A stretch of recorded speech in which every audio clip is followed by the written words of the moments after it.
Hello, team players, and welcome back. This is Local Football Flavor, where we obviously answer all of your questions. We are simultaneously broadcasting in a standard YouTube view as well as the vertical view for those who love to watch us vertically. That being said, it's going to be an amazing episode. Winning your trade deadline, getting all your teams lined up. Obviously, the sentence starts for the weekend and every play you should make. Let's go win some money today.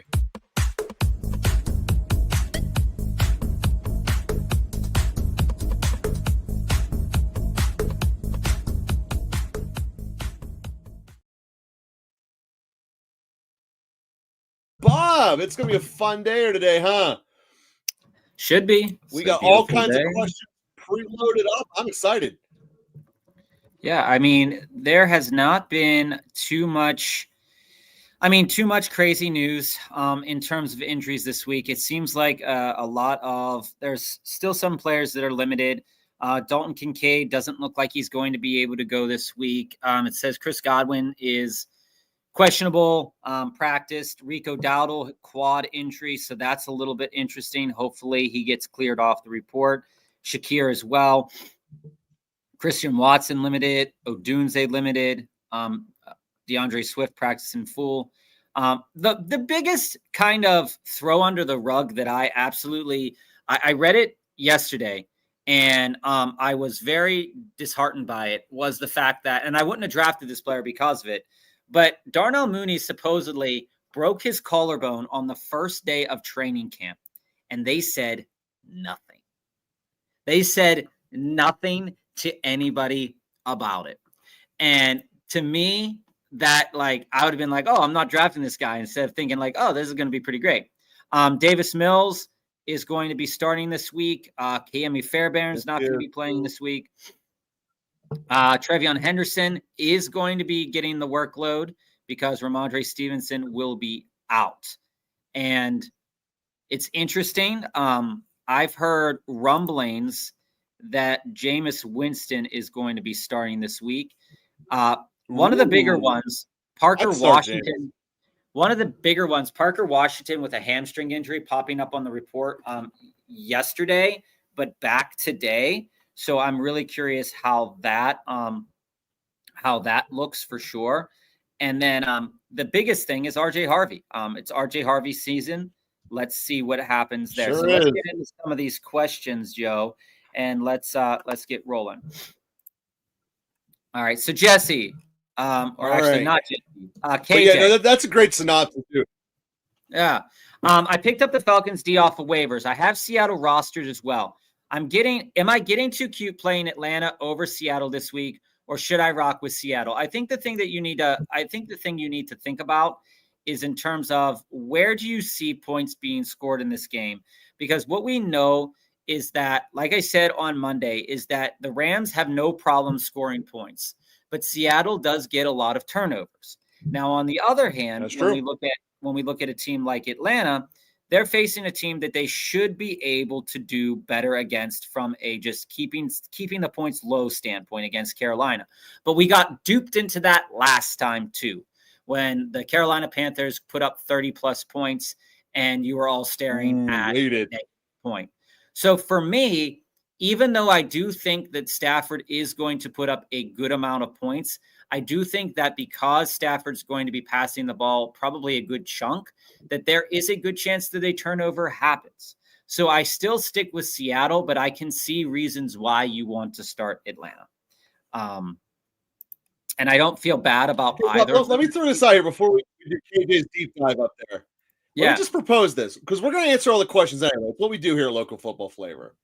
You want to answer the live ones as they come in and then shuffle back to the pre-given ones? I know this is kind of like an on-the-fly question, but yeah, no, I mean, because Frosty's sitting here watching live, many that are. Yeah, we do answer all questions here. Let's see. Let's skip around a little bit today, guys. Frosty just asked this one a couple minutes ago. We are going to answer all the questions here. When we run out of live ones, we'll kick back to the original. I don't even see Frosty here, but Jamie's here in the chat. Love to see you, Jamie. KJ, baby. So Frosty, in a redraft, CK start a full PPR, standard setup, His quarterback is Nix and Dart. Obviously, you're not starting Dart. His running backs are Brown, Henderson, Marks, Judkins. He's got CD, London, Tez, Keenan Allen, Ridley, and then he's also got Kittle. Who should he package to upgrade at the flex, essentially? All right, well, so if you're looking to upgrade at the running back, wide receiver, essentially in your flex right now, I think that you're going to have to utilize one of those quarterbacks and one of those running backs to make an upgrade.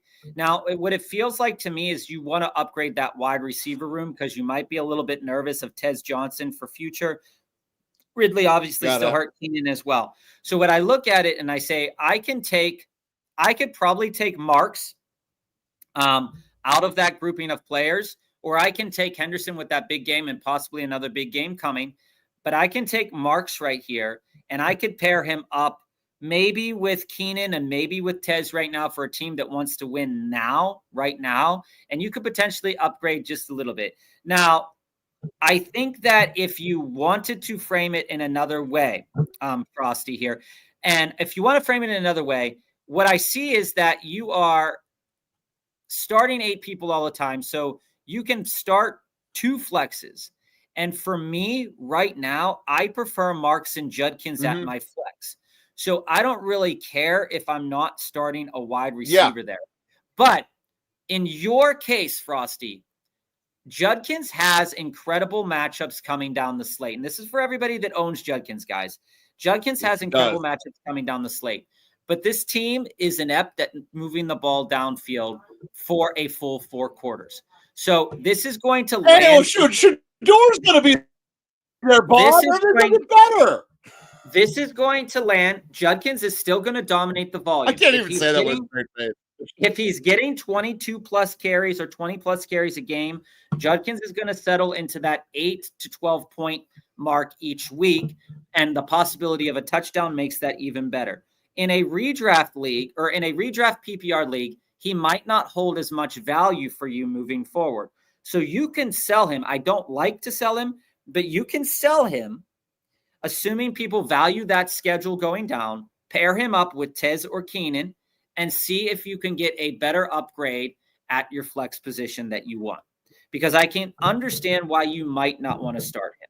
So those are the kind of trades that I would think about, Frosty. If you want to talk a little bit more about it, you can ask us another question in the chat and we can just kind of keep going. I'm going to hit you up with a different way. And guys, first of all, welcome, Frosty.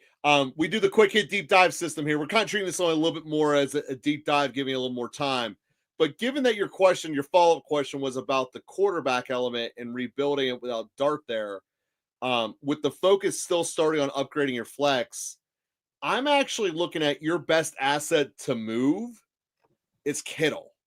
I would do Kittle and pair him up, maybe even with Tez while the iron's still hot there, and do a 2 for 2. Knowing that you're getting a decent tight end, because the thing with Kittle is he's got name recognition, but he also has the capability of just being equivalent to off the waiver wire type guy. So I don't even necessarily know if I care. If I like Kittle. I like Kittle a lot.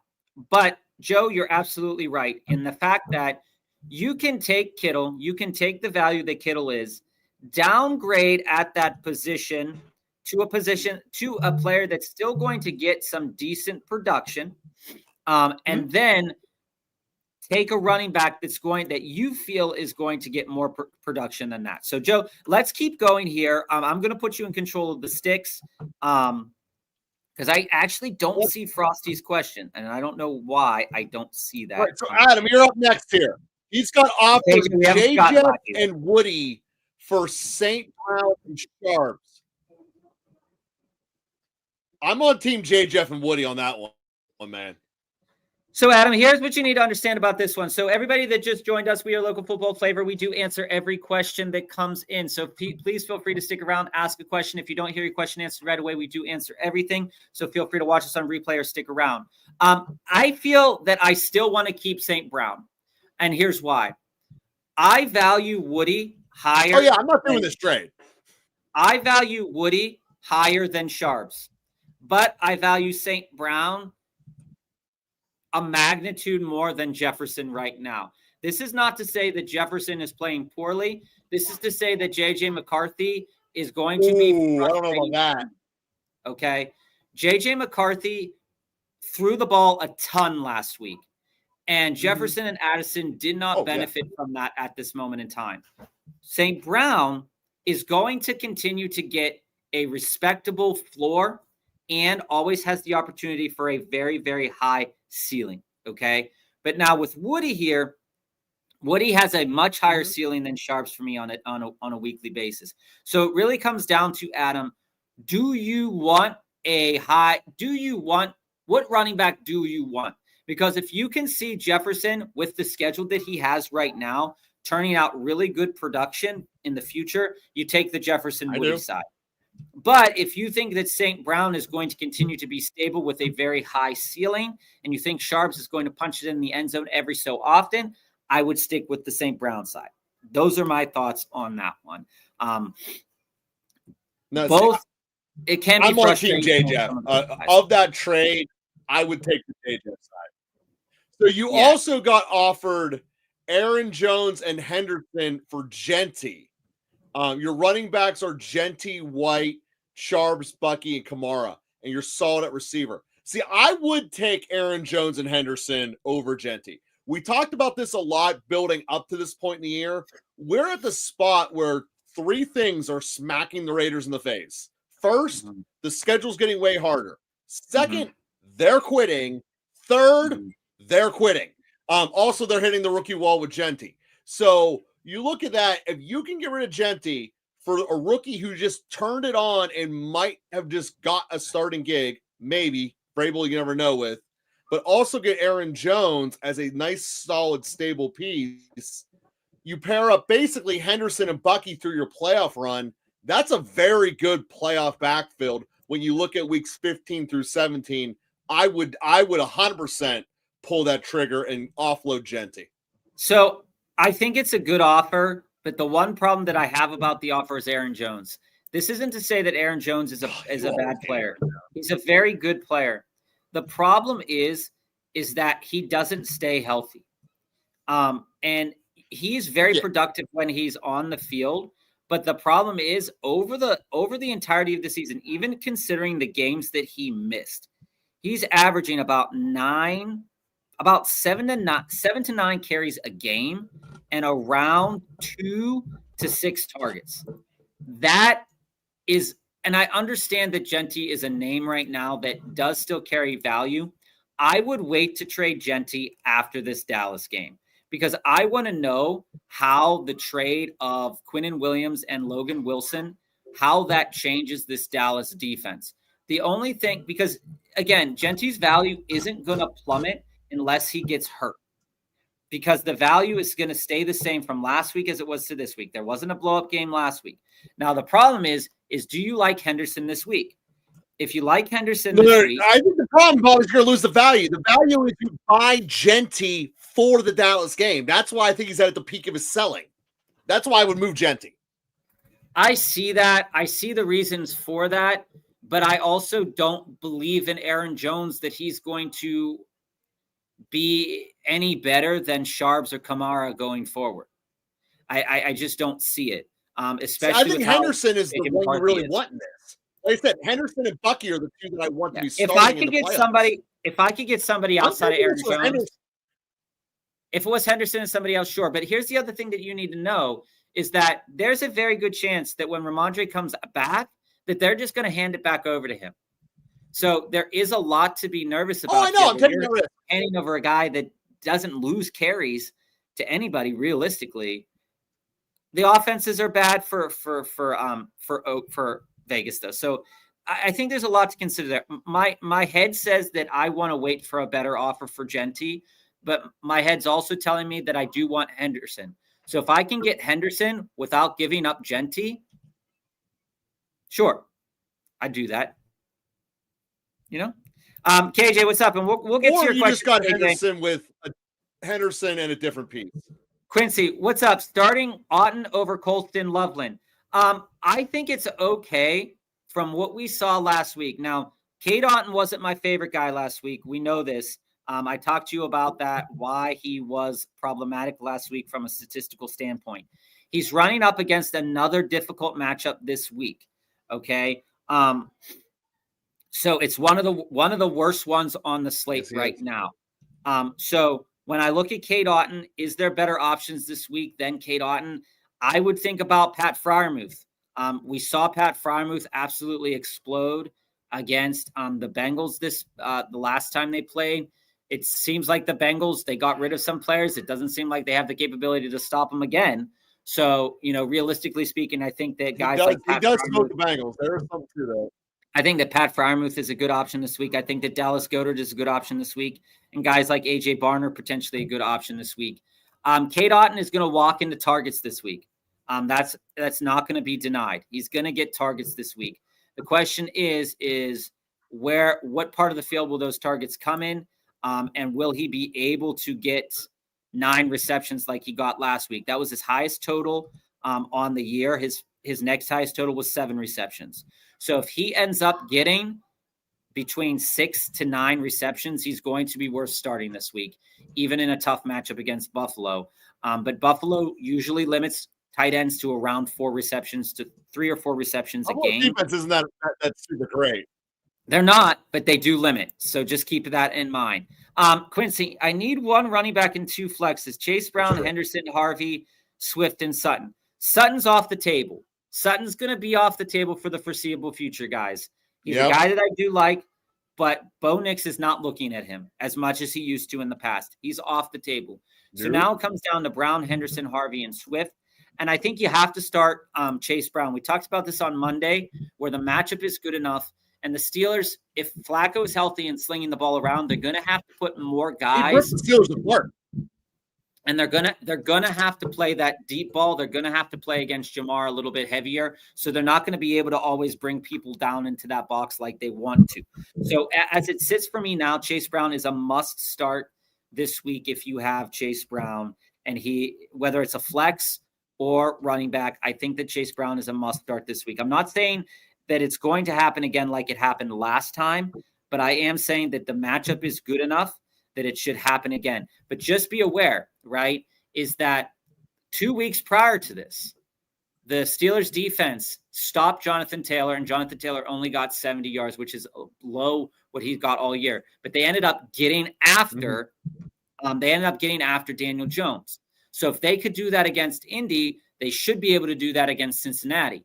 But the safety valve for Flacco will be Chase Brown underneath and Jamar Chase. So even if they limit his running overall totals, he should get a nice reception total. So that's why I think that out of this grouping of guys, Chase Brown is a really good start, and he is a must start for me this week. My second guy on this list would be Trevion Henderson. He's going to get the full workload against a defense that absolutely has gotten worse.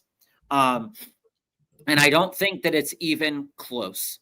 And so when I look at those two, if you would have asked this question a couple of weeks ago, people would be like, oh, Henderson, we were doing the same thing for ourselves. But I think those two guys, with their capabilities against the defenses that they're facing, I think that those two guys are definitely starting there. And then Harvey and Swift, for me, have a similar value. I think that with Harvey being the only running back on the roster right now. Yeah, I'd rather go Harvey. To me, that's not even close. I would be on Harvey. So it'd be Chase Brown, Henderson, and Harvey for me. I could see why you would want to start Swift, though. Penn, Kyren or Saquon rest of season? Joe, how do you feel about this? I think I'm on Kyren. I get that most people aren't going to want that. I've been skeptical of Saquon the whole year. I mean, mostly because of his carry history and injury history. I think there's just a simple fact that it's going to hit a wall. And we're seeing that a little bit. And we're also seeing the emergence of Hurts as a thrower. And all of that I know what I'm getting out of Kyren. So I'm more comfortable going with Kyren than I am with Saquon when it's all said and done. Mostly, again, because I believe we're going to be entering the playoffs week 14, 15, and Saquon will be on the IR. That's the fundamental reason I'm believing that. While I disagree with that, what I do think, and I do think this is important when we talk about these guys, because other people have questions about them as well. When I look at these two players, we talked about Kyron's kind of work throughout the rest of the season here, is that he does have Blake Corum breathing down his back, but the matchups that he's going to face are good enough that if he gets the red zone usage that he's gotten before, and he's gotten this year as well, and he can punch in 2 touchdowns, he's going to have great value. As it goes to the Eagles, the thing you need to worry about with the Eagles always is Jalen Hurts punching in one of those close touchdowns as well. But also the defenses that he's facing for Saquon are defenses that Saquon should be able to beat. He has Lions, Cowboys, Bears, Chargers, Raiders, Commanders, Bills. And for me, while I like Kyren Williams a lot, outside of Jalen Hurts, which Jalen Hurts is showing that maybe he wants to pass a little bit more. The Monday night game was a little bit gross, but I think that Saquon is still is higher than Kyren for me, but it's very close. It's much closer than it should be right now at this point in the season. So I would take Saquon because I think that Saquon's schedule, especially over the next 4 weeks, is going to be very competitive. And then when they face the Commanders December 20th, I think that Saquon could absolutely have a game where he pops off for 30, 40 points. And I think that could win you the playoff matchup there. So I do like him there. And it goes Scorpio here. Just play. I mean, that's the entire thing. As we go to some of these questions here too, is A.J. Brown a cut player at this point? A.J. Brown is not a cut, but A.J. Brown is no longer a must start. So the problem That's right. The problem with A.J. Brown is that we bought A.J. Brown at the beginning of the season hoping that he would assume the mantle of being the most targeted Eagles wide receiver. Now, while he is getting some targets, there are games where he's getting targets, and he absolutely can perform when he gets those targets. As in week 3, he had 10 targets, 6 receptions, 109 yards against Minnesota. 4 receptions, 6 yards, 121 yards, 2 touchdowns. But it's no longer the case that he is the guy.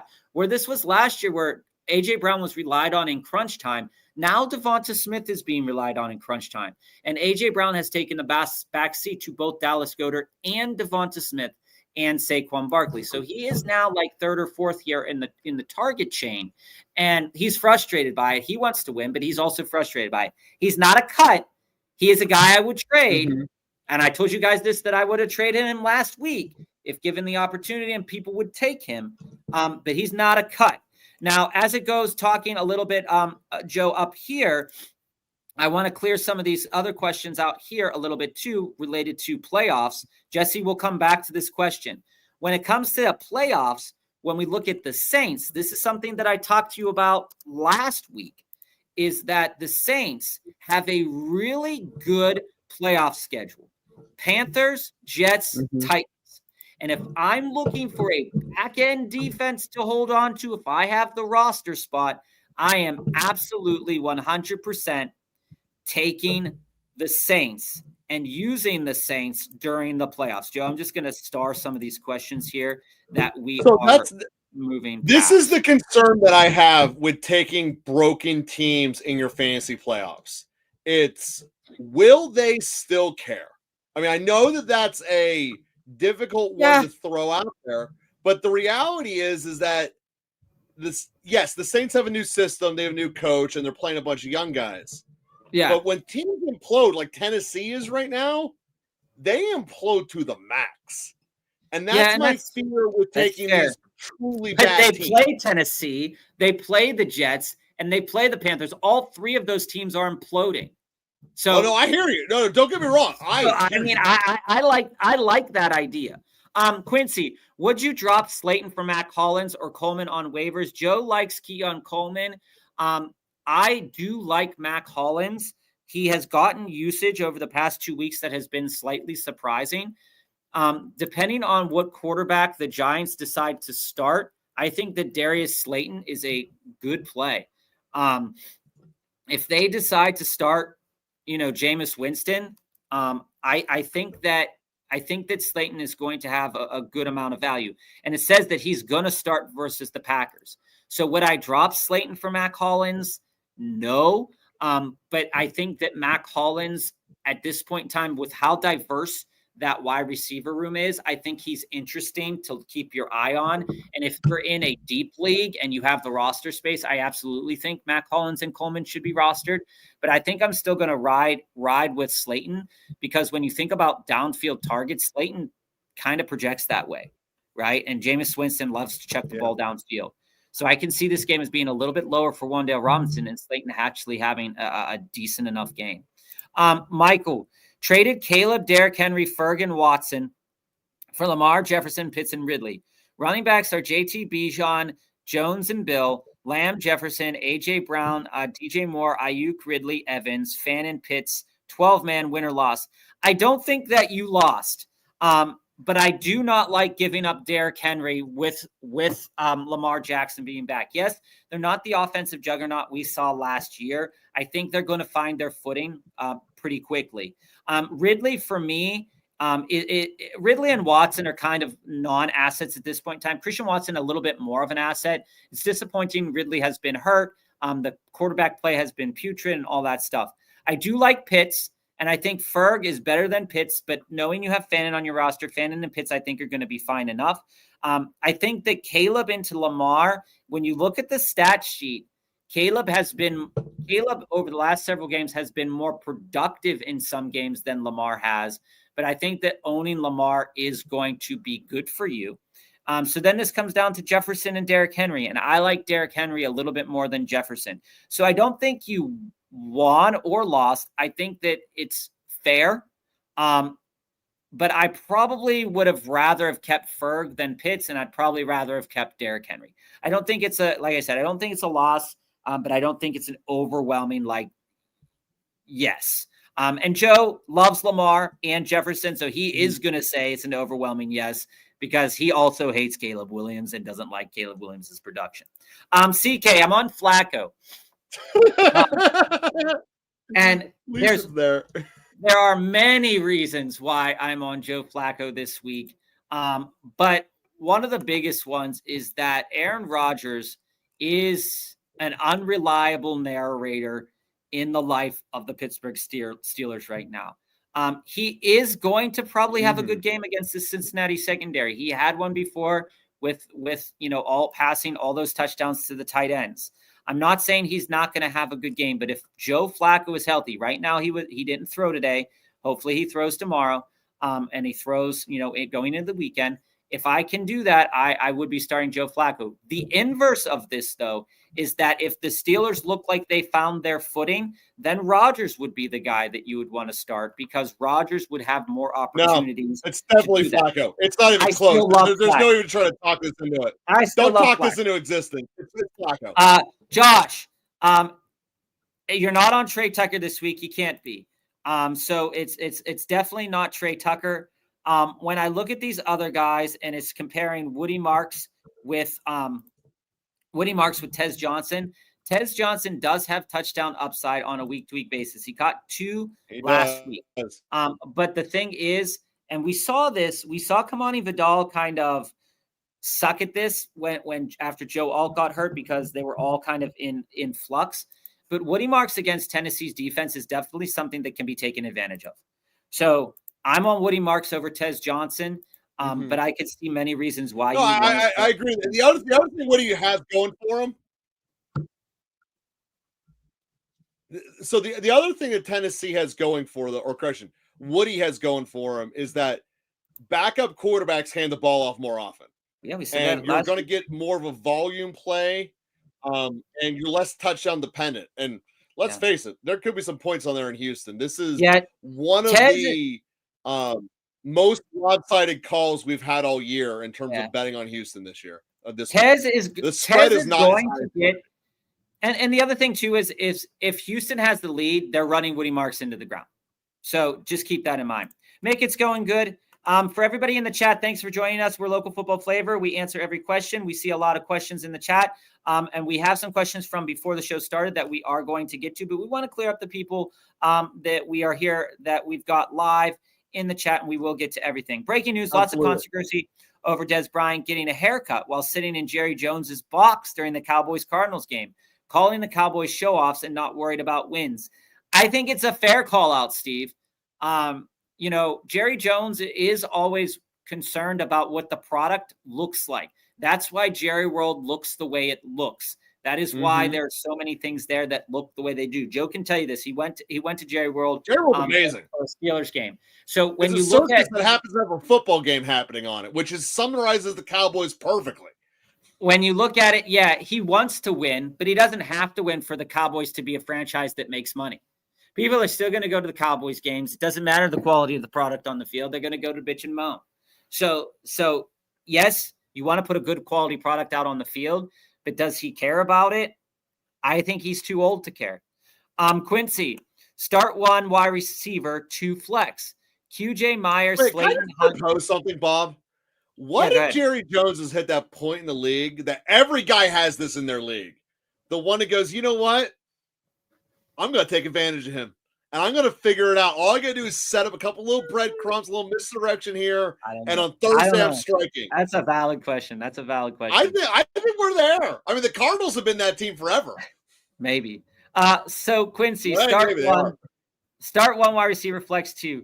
QJ, Myers, Slayton, Hunt, Spears, and BTJ if he plays.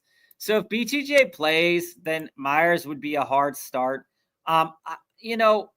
It takes a couple weeks for players that are new to a system to acclimate to the environment of the system. That's right. And it's also a very hard system to acclimate to. It's one of the hardest in terms of moving parts offenses the Jaguars are. So Jacoby Myers. I don't think I can play Myers for 2 more weeks because of that. Jacoby Myers doesn't profile for me well this week, so he's on the bench.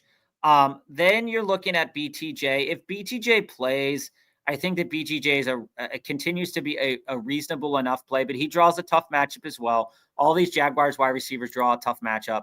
Like I said, if Winston's starting, I think that Slayton is an under the radar play if he's healthy too, because he was dealing with an injury as well. If he's healthy, again, he didn't practice Wednesday with a hamstring injury. If he's fully healthy and he has Jameis Winston, just understand, last week against the Bears, he went 4 for 4 for 89 yards before he got hurt. And then the week before, he was 7 for 5 or 5 for 7 with 62 yards. So if Jameis Winston's slinging the ball around, I'm absolutely on Slayton.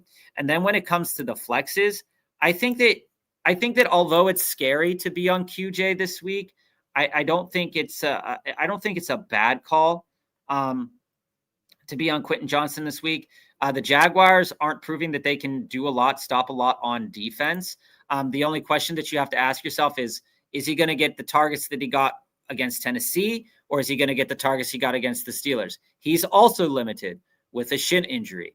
So if I'm looking at this right now on the table as I have it here, it's Slayton and QJ, assuming if all injuries are cleared, it would be BTJ, Slayton, and QJ. If all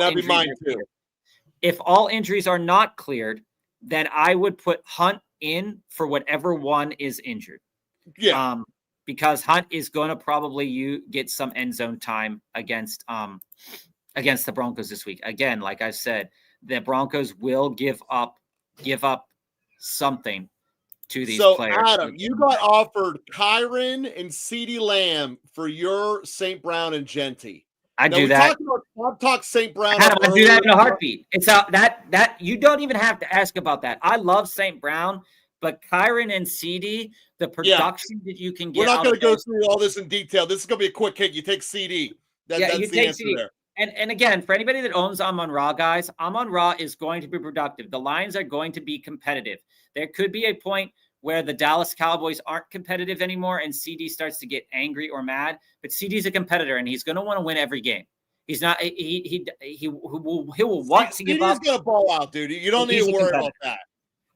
Really liking Hunter Henry anytime touchdown tonight. It's fair. Love the bet call out there. Hey, you're feeling it. You're feeling it. Thursday Night Football gets weird. We all know that. I personally avoid betting. Tight ends on Thursday night, Joe. Tight ends on Thursday night are an interesting. I personally just don't bet touchdowns on Thursday Night Football. Personally, I prefer unders on it. He also hasn't scored a touchdown since the Cleveland game. I think it's an interesting bet. Would you trade Would you Ibuka, trade Swift? Ibuka, Swift, and Benson Yeah. for Jamar Chase? Yes. Yes. You think Ibuka's that close to Chase? Quincy, you know me, and I have been pounding the rafters for Emeka Egbuka all season. Okay. All season. And I think Emeka Egbuka can easily finish as a top 10 wide receiver this year, even knowing that that the injuries are there. I do think that you are giving up a lot. I do think that. I do think that Egbuka, Swift, and Benson is a lot. But this is one of those moves, Quincy, that trims the fat. And if you're trimming the fat from your roster, and looking for playoff matchups, right? Then we have to go in and I would do this. I would offer this trade. I don't think from the Jamar Chase I would accept it though.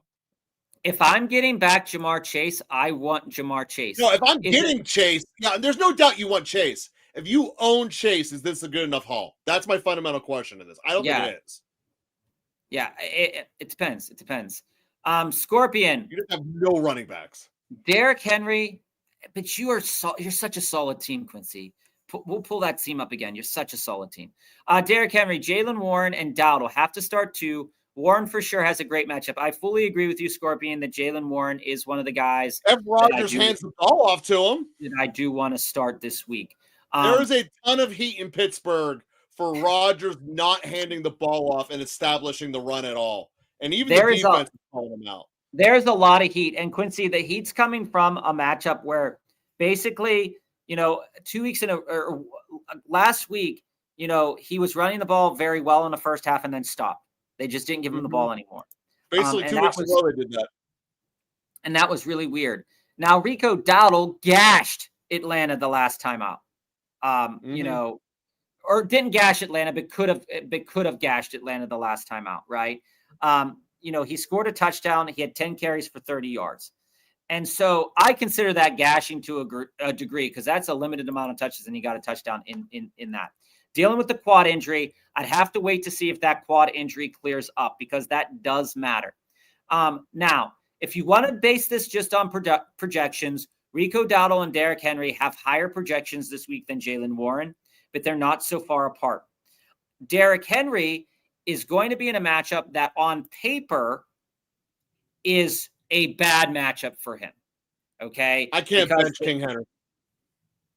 It's a bad matchup on paper because Cleveland has been playing running backs fairly good all year. But then last week, Devin Achane absolutely, or a couple weeks ago, Devin Achane did by catching it though. But Achane had 13 carries for 82 yards, 4 targets for receptions for 3 yards.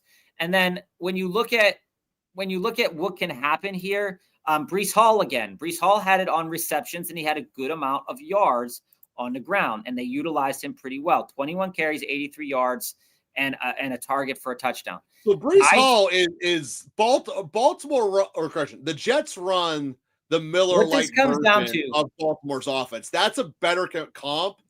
I'm going Henry and Dowdle. That's my two, Scorpion. And that's fair. I'm on Henry. I'm on Warren and Dowdle, but I don't really want to bench Derrick Henry either. But I want to know what that state of Dowdle's injury is because I do think that Dowdle has a great matchup. Now, if you want to play, like Joe said, I like the projections say Derrick Henry and Dowdle are the guys. If you're looking at the projections and and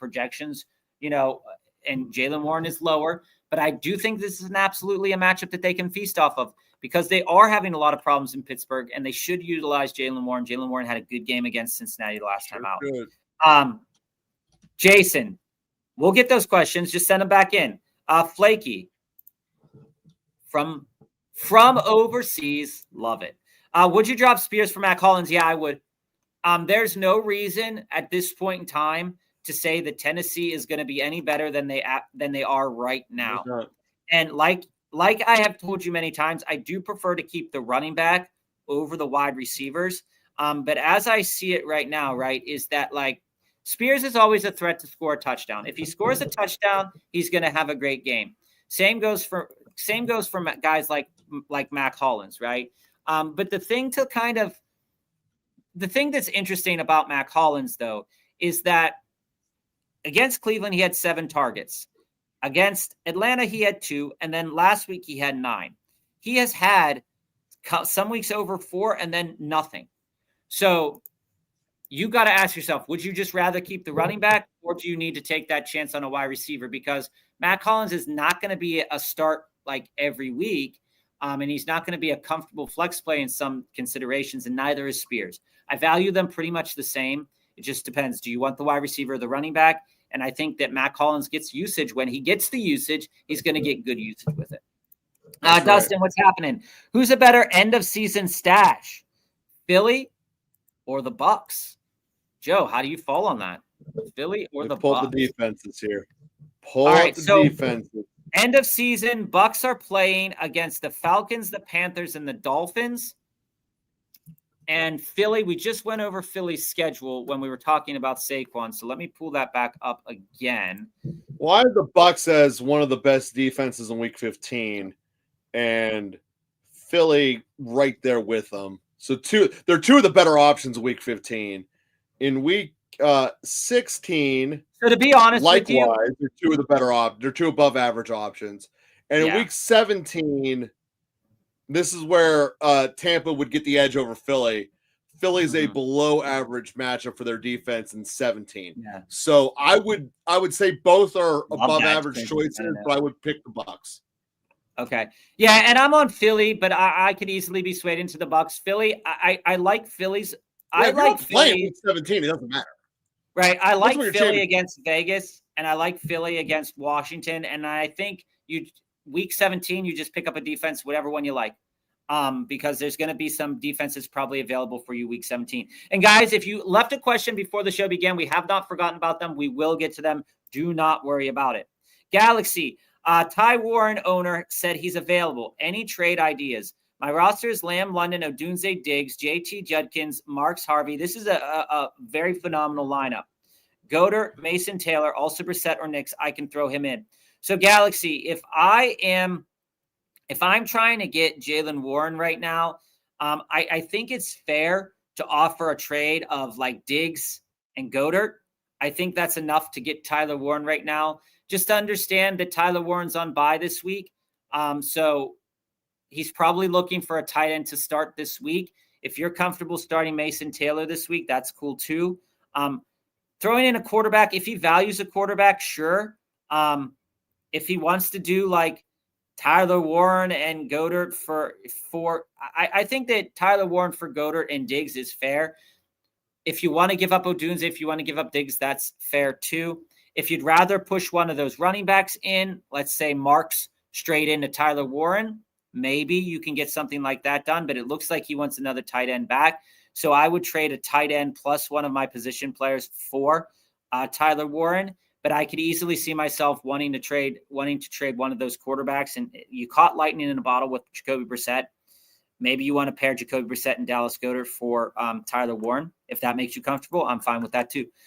Drifters, family, my Dynasty Juggernaut team just scored a major trade. Superflex, and it has Lamar Baker, Cook, Christian McCaffrey, Barkley, Lamb, Jefferson, Adams, Tetton, Diggs on the wide receivers, but Hockenott and a tight end. I'm working on McBride or Kittle. I think that that's smart. I think that the guy Kittle's going to cost you less because he's older. McBride's going to cost you a little bit more, but I think McBride's the guy that I'd rather have. Nino, don't get me wrong. I know it's Josh Allen, but I just didn't like his playoff schedule. So going back up here, Nino, to your trade here, would you send Josh Allen and J-Mo for Caleb and Rishi Rice? I got Purdy as my backup right now, but he seems to not want to play football in 2025. Yeah, it sucks. I drafted him too. I got rid of him weeks ago. So, Joe, this is a question from earlier. Nino had a follow-up on it. Would you trade Josh Allen and J-Mo for Caleb and Rishi Rice, knowing that the schedule for Josh Allen of New England, Cleveland, and Philly doesn't look as good? So here's why I definitely want to have Allen, and it's mostly because I don't want to spend on Rishi. Rishi Rice is at the peak of his sales value right now, guys. And the reason for this is he's blowing up the charts. Everyone knows he was going to, and he's going to keep doing it. But his Rishi actually has a harder playoff slate that is under the radar dirty than Josh Allen's. And it's because of the scheduling, not because of who it's against. You look at what Kansas City did last year. As soon as the week started getting weird because of Christmas and all these other holidays that Kansas City has to play on because heaven forbid Patrick Mahomes isn't on a holiday, their fantasy value plummeted. And they played against some really bad defenses, Steelers included in that group. So Rishi is going to look like he's playing in an amazing matchup, but not be actually delivering in your fantasy playoffs. So to me, I don't want to spend the check that you're cutting here on Rishi. Now, if you were going to tell me it's CeeDee Lamb and Caleb, I'd do that. But I don't want to spend. And don't get me wrong, Rishi's at the peak of his sales right now. If I have Rishi, I'm selling him in every non-dynasty keeper league I have. But you disagree because you want the points now. I want to win in the Super Bowl. And that's the difference. I'm not fighting to get in the playoffs. I'm already concretely in it. If you are fighting to get in the playoffs, Rishi's a great buy. I don't think he's going to give you the value in the playoffs. And that's why I do not want to give away Allen for Rishi. Which is fundamentally how I look at that trade. This is just another way to look at it here, Nino, is that coming up for the Bears in the playoffs, you have the Browns, the Packers, and the Niners. And so 2 of those games are going to be in Chicago, and 1 of those games is going to be in the West Coast. And so if you believe the narrative, and this is the thing about trading quarterbacks, right, is that most quarterbacks are going to put up some good numbers, and there's only a couple quarterbacks that are going to hit that very, very, very high ceiling. You have 2 of them that can hit the high ceiling with these 2 quarterbacks, but you got to ask yourself, matchup-wise, coming down the pipeline here, are these matchups that you want to attack with Caleb Williams? Because while I like Rashee Rice, one of the things that you need to understand about JMO is that Dan Campbell has resumed taking over play calling. And he actively said in press conferences, I want to get JMO the ball more. And what did he do? He got JMO the ball more. So Dan Campbell does not lie. As Dan Campbell goes, I do believe Dan Campbell when he says that he's going to get certain players involved. I do believe that. Now, when it comes to the schedule, right, you've got coming down the slate here, you have Eagles, Giants, Packers, Cowboys, Rams, Steelers, Vikings. And I do believe that JMO is going to be useful in those games. For me, it's the fact of which wide receiver is going to score more points over the totality, because the quarterbacks are probably going to be within the same realm of one another. Both quarterbacks can throw up a stinker if the ball goes in a different direction. Who do you trust more in bad weather? I think it's more likely that Caleb plays worse in poor weather than Josh Allen. Yeah. And I think that JMO is light years below Rashee Rice from a fantasy points perspective. But Josh Allen and Caleb are like closer than they need to be. So like for me, I think you have to ask yourself, how do you feel Rashee Rice is going to perform? And do you think he's going to outperform JMO? And I think it's likely that he does. So then the second question you have to ask yourself is, will Josh Allen have more 25-point games than Caleb Williams moving forward, especially in the playoffs? And if you worry or are concerned about the weather, then it's reasonable to stay with Josh Allen. And when it goes to Rashee Rice, if Patrick Surtain is back in the last week of the season, and close to the last week of the season here, week 17, then he has to face Patrick Surtain. And then what do you do there? Right? As Joe was saying, you have a 4:25, a 1 o'clock, a 4:30, at 8:20, a 1 o'clock, a 1 o'clock, and 8:15. And one of those games is Thursday, November 27th, which is Thanksgiving. So, I'd have to think about that more. Right now, I'm saying stick tight with Josh Allen, but I do want Rashee Rice on my team, but maybe not in that trade necessarily. So, Joe, let's keep going with some of these questions that I saw you had some technical difficulties. Michael, this is one of the problems that I have with Justin Jefferson. This is one of the problems that I have with all of those wide receivers. These are going to be good matchups for the Minnesota wide receivers moving forward. However, J.J. McCarthy is proving that he's not able to capitalize on all these good matchups yet. 12 targets, 8 of them were trash. It sucks. So I would tend to sit tight and not trade for Jefferson unless I wanted a wide receiver that kind of has a peak value. Would you trade St. Brown for Igbuka? And betters out of them too. So if I'm trading Igbuka from your trade that you said earlier, Quincy, if I'm trading Igbuka, I want one of those top flight guys. I think one of those top flight guys is fair to have. And if I'm going after one of them, I want Jamar over St. Brown. So that's kind of just my viewpoint on it. I love St. Brown, but I want Jamar over St. Brown. So if I'm able to get Jamar, I'm getting Jamar. Do I play Matt Collins tonight in the flex over Chase Brown? I see Booty has been ruled out. Like I said, Nick, Matt Collins is one of those players that if you want to pick up and start, I think he's absolutely a guy that you can do that with. Am I benching Chase Brown for him? Probably not. I think that the value of Booty being out really elevates Matt Collins a lot, and he's proven to be very trustworthy for Drake Maye from a statistical standpoint. But I do think that Chase Brown, if Samaje Perine is still out, let's check that.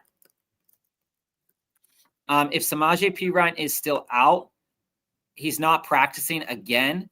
So if he continues to not practice, I am starting Chase Brown. You have to make the decision about Matt Collins tonight. I think Matt Collins' floor is around 9 and his ceiling somewhere at 15, 16. Chase Brown has a floor somewhere around 9 and a ceiling of probably around 16 to 18 points as well. So dealer's choice on which one you want to go with. Big brain move says Matt Collins. Safer move says Chase Brown in a matchup that can be exploitable. So I think ultimately they're ending up in the same kind of framework for me. But just understand that Maye can absolutely decide not to use him and just pass it to Mario Douglas. With Chase Brown, they're going to use Chase Brown. So he's going to get volume in some capacity, whereas Matt Collins is not necessarily guaranteed volume. So that's kind of the other choice you have to make for yourself. Ken, would you trade away Kyren and JMO for Josh Jacobs?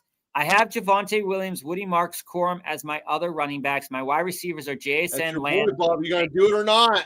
And Franklin. I'm not giving up Kyren for Jacobs. Well, the problem is Kyren and Jacobs, from a points perspective, aren't very far apart from one another. That's why I'd rather have Kyren. So if I get the extra boost of JMO and I can decide between JMO, QJ, and Franklin on a weekly basis, I understand the idea of trimming the fat here. But I don't think I think that if I'm trading Kyren and JMO, that I don't know. I think it's a good trade. I do love Josh Jacobs. But I don't know if I'm trading JMO with the way that Dan Campbell wants to use JMO now that he's taken over play calling duties. I am more inclined to trade Kyren and Franklin or Kyren and QJ for Jacobs, but I understand why people wouldn't want to accept that. Would you do Swift, Tet, and either one of Pearsall, BTJ, and Tracy for Bijan? Yeah. Here's the thing. Tet is one of those guys that is going to get between 8 to 14 points in a week. Swift has a floor of around 8 with a ceiling in the 20s. And Pearsall, we don't know what his true value is. Tracy, who knows what that value is going to be moving forward. I wouldn't move BTJ. But Bijan is absolutely a guy that I want to go after. But just understand that you very much might be disappointed by this trade, depending on, looking at recent usage rates and recent game scripts. You may be disappointed by it if they continue to use him as a wide receiver and they pull out Tyler Algier and Tyler Algiers as a running back. So while I say that I think it's fair that you do it because I don't think that the matchups for Swift in the fantasy playoffs are great, I think that I would do this. And if they wanted to take Swift, McMillan, and Tyrone Tracy for Bijan, I'd absolutely propose it. I don't think they'd accept that, though. I don't think they'd accept it, but I'd think about it. Michael, yeah, and that's fair. I mean, your assumption about that is absolutely fair. Like I said, he's not a player that I'm definitely going to say is the guy that I want to rely on in a trade for Genty. But I think that, like I said, If he gets the usage, he's going to be good. The other problem is that he has a huge injuries history. Okay. Yes. So if he stays healthy, you're looking at good It's games. just not likely.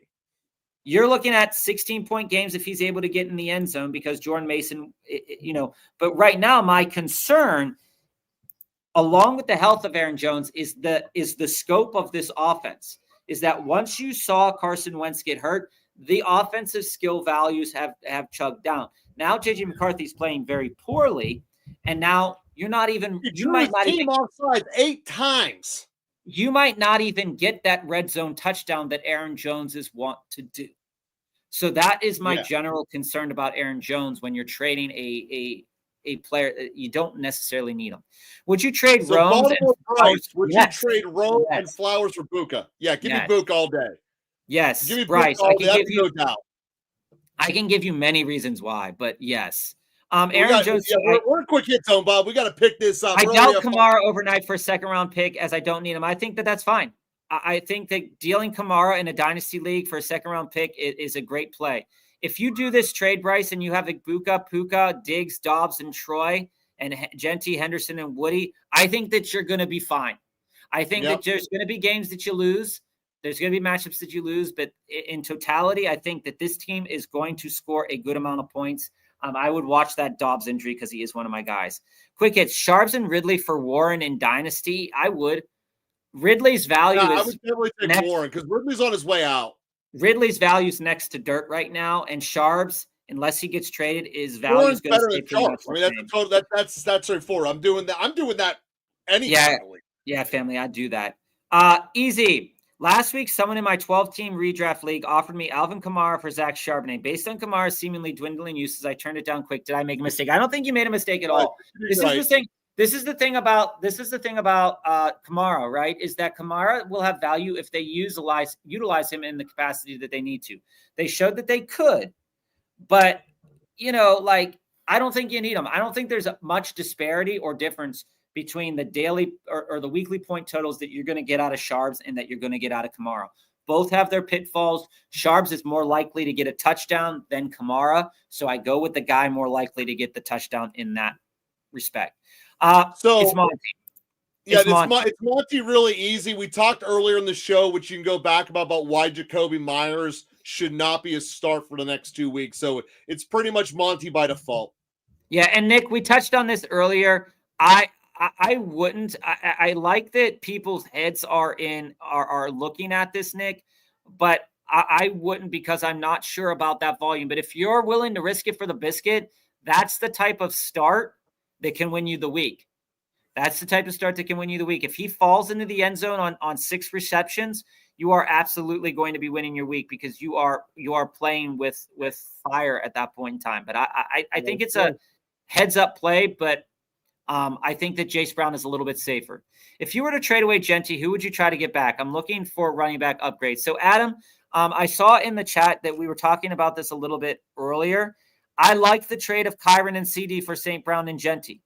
If I don't want to, and you said Aaron Jones and Henderson for Genty, I don't like that one.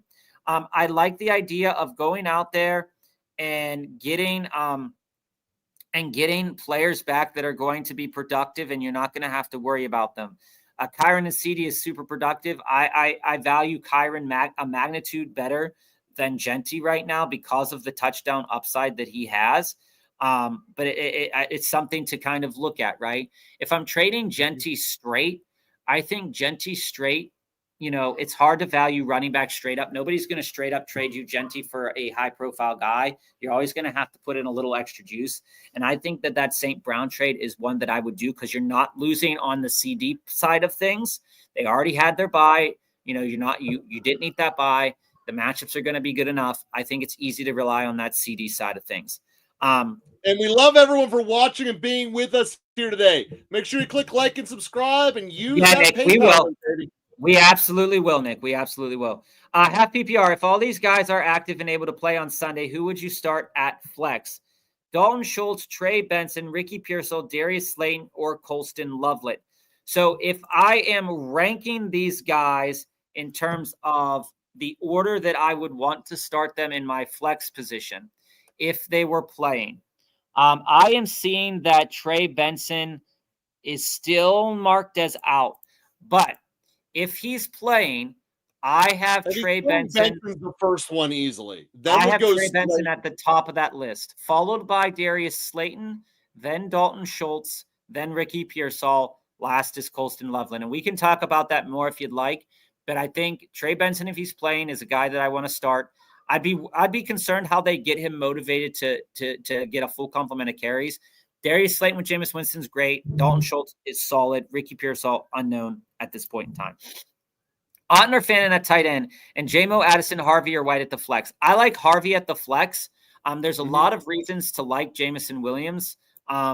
Overall, like I said about coach speak, that's very important in telling when the head coach, who is now calling plays, says, hey, we're going to do this.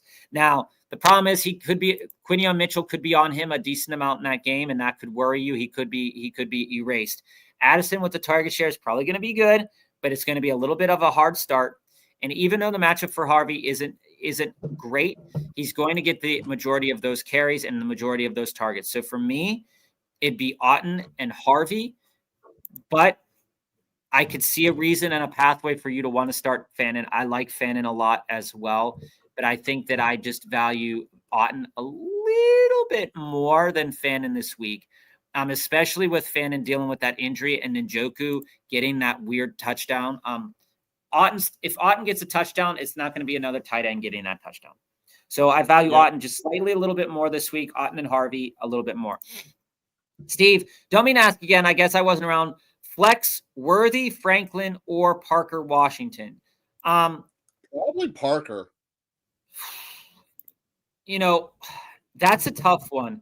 And it's tough because the usages are very much varied between those two players. We haven't seen a game where Xavier Worthy has gotten, those super long downfield targets like we wanted him to. But over the last several weeks, and especially since Rashee Rice came back, you're looking at 4 targets, 7 targets, and 6 targets. So he's getting enough targets, but they're not super valuable right now. Franklin is getting a lot of targets, but he also was the cause for an interception last week. So you got to ask, how long are they going to keep hyper targeting him when he's not connecting? It's a tougher matchup against Kansas City as well. Parker Washington has the better matchup, but also he's dealing with that injury. So I think I'd land on Worthy because he's not injured. And I always have that with me, that if you give all of these guys the same amount of targets, Worthy is a playmaker. But Franklin, if you give him the same amount of targets, he's going to make some plays, but I think I land on Worthy over that. And I think, Joe, you're on Parker Washington, and that's fair. We buy Standard League start 2, Kyren, Trevion, and Gibbs. Ooh. Well, obviously Gibbs. Oh. You're starting Gibbs. I would go Gibbs to Kyren and avoid the Vrabel red shoes. Stats say, matchups say that Kyren and Henderson would be the play that you want this week. But I could never forgive myself if Gibbs goes off for 40 points and I have Trevion Henderson in my lineup. So it's Gibbs and Williams. You can't do it. It's Gibbs not and Williams doable for me. Matchups say that Kyren and Trevion have the best matchups. Gibbs is still projected for more points. The answer we buy homes is figure out how to get one of them in your flex. Mm-hmm. Start 2 wide receivers and 1 flex. So if I would bench Higgins here and put Henderson. Assuming this is the same team and Henderson is on this list, I am going Jettis, Rice, and Higgins over Mbuka. Hard disagree. This is for me. You hate Mbuka, or you hate that I hate Mbuka. This is for me, Rice and Mbuka at my wide receiver position. I understand Jefferson's going to project decently well, but I think that Mbuka is at this point in time, could absolutely destroy Buffalo. Buffalo does not have a good defense. So this is Rice and Mbuka. It's probably going to be a shootout. This is Rice and Mbuka for me. And again, I think the value, Higgins had a good amount of touchdown, or like a good amount of yardage equity, etc., versus the Steelers last time. 10 targets, 6 receptions, 1 touchdown. He hasn't like eclipsed that number. Against Chicago, he did.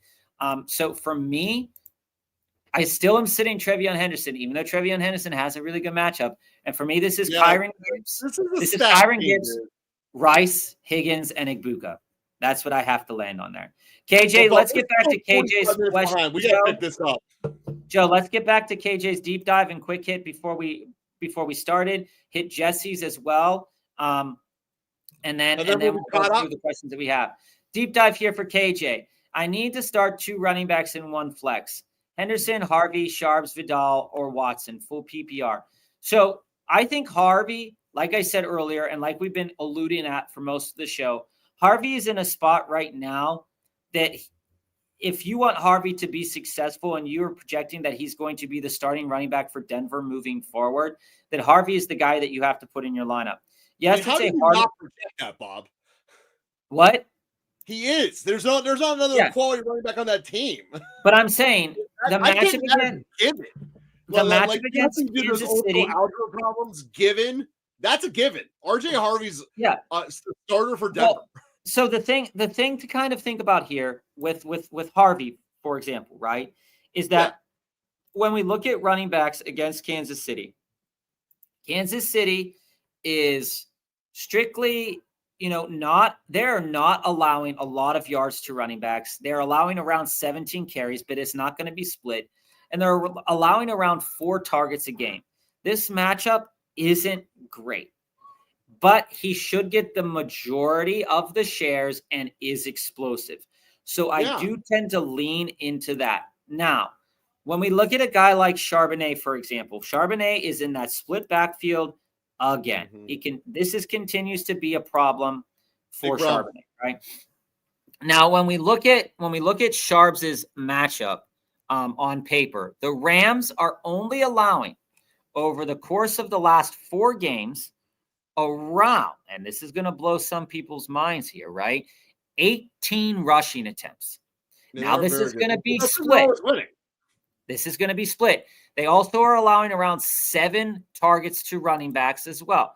Now, you can go back in and look at all the running backs that they faced, and you're going to see why that is the way it is. Because they're also winning. The Reds are a very good team. Over the totality of the season, they're allowing around 20 rushing attempts to running backs with around 87 yards, but they're not allowing a lot of touchdowns. Now, this matchup, while on paper it might not look great for a guy like Zach Charbonnet, it's a matchup that favors downhill running. So Zach Charbonnet is their downhill runner, and Ken Walker is not, but Ken Walker will get more receptions. So there's a lot of things to think about with Sharps. Now with Vidal had a stinker against Tennessee, a great game against the Steelers. So who would have thought that walking into a couple weeks ago, right? They look like they're going to have to continue to utilize the run in order to win these games. Now, Vidal is in a matchup that he should be able to do well against. It's not a matchup where the Jaguars are not generating pressure. They're offering around 20 total rushing attempts on the course of the year, offering a little bit in the passing game, not a lot of touchdowns either, but the rushing attempts will be there. So if Vidal gets the majority of these carries, which he should get, Vidal is a great start this week because of the potential volume. We got locked into that against Tennessee too, KJ. But again, with the way they picked up Jennings as well for their offensive line, with him being on there, there should be enough that they could generate some movement. They did against the Steelers. I trust that they can do it in this matchup as well. Henderson, if he gets the full complement of snaps like they're saying he should, I don't trust that.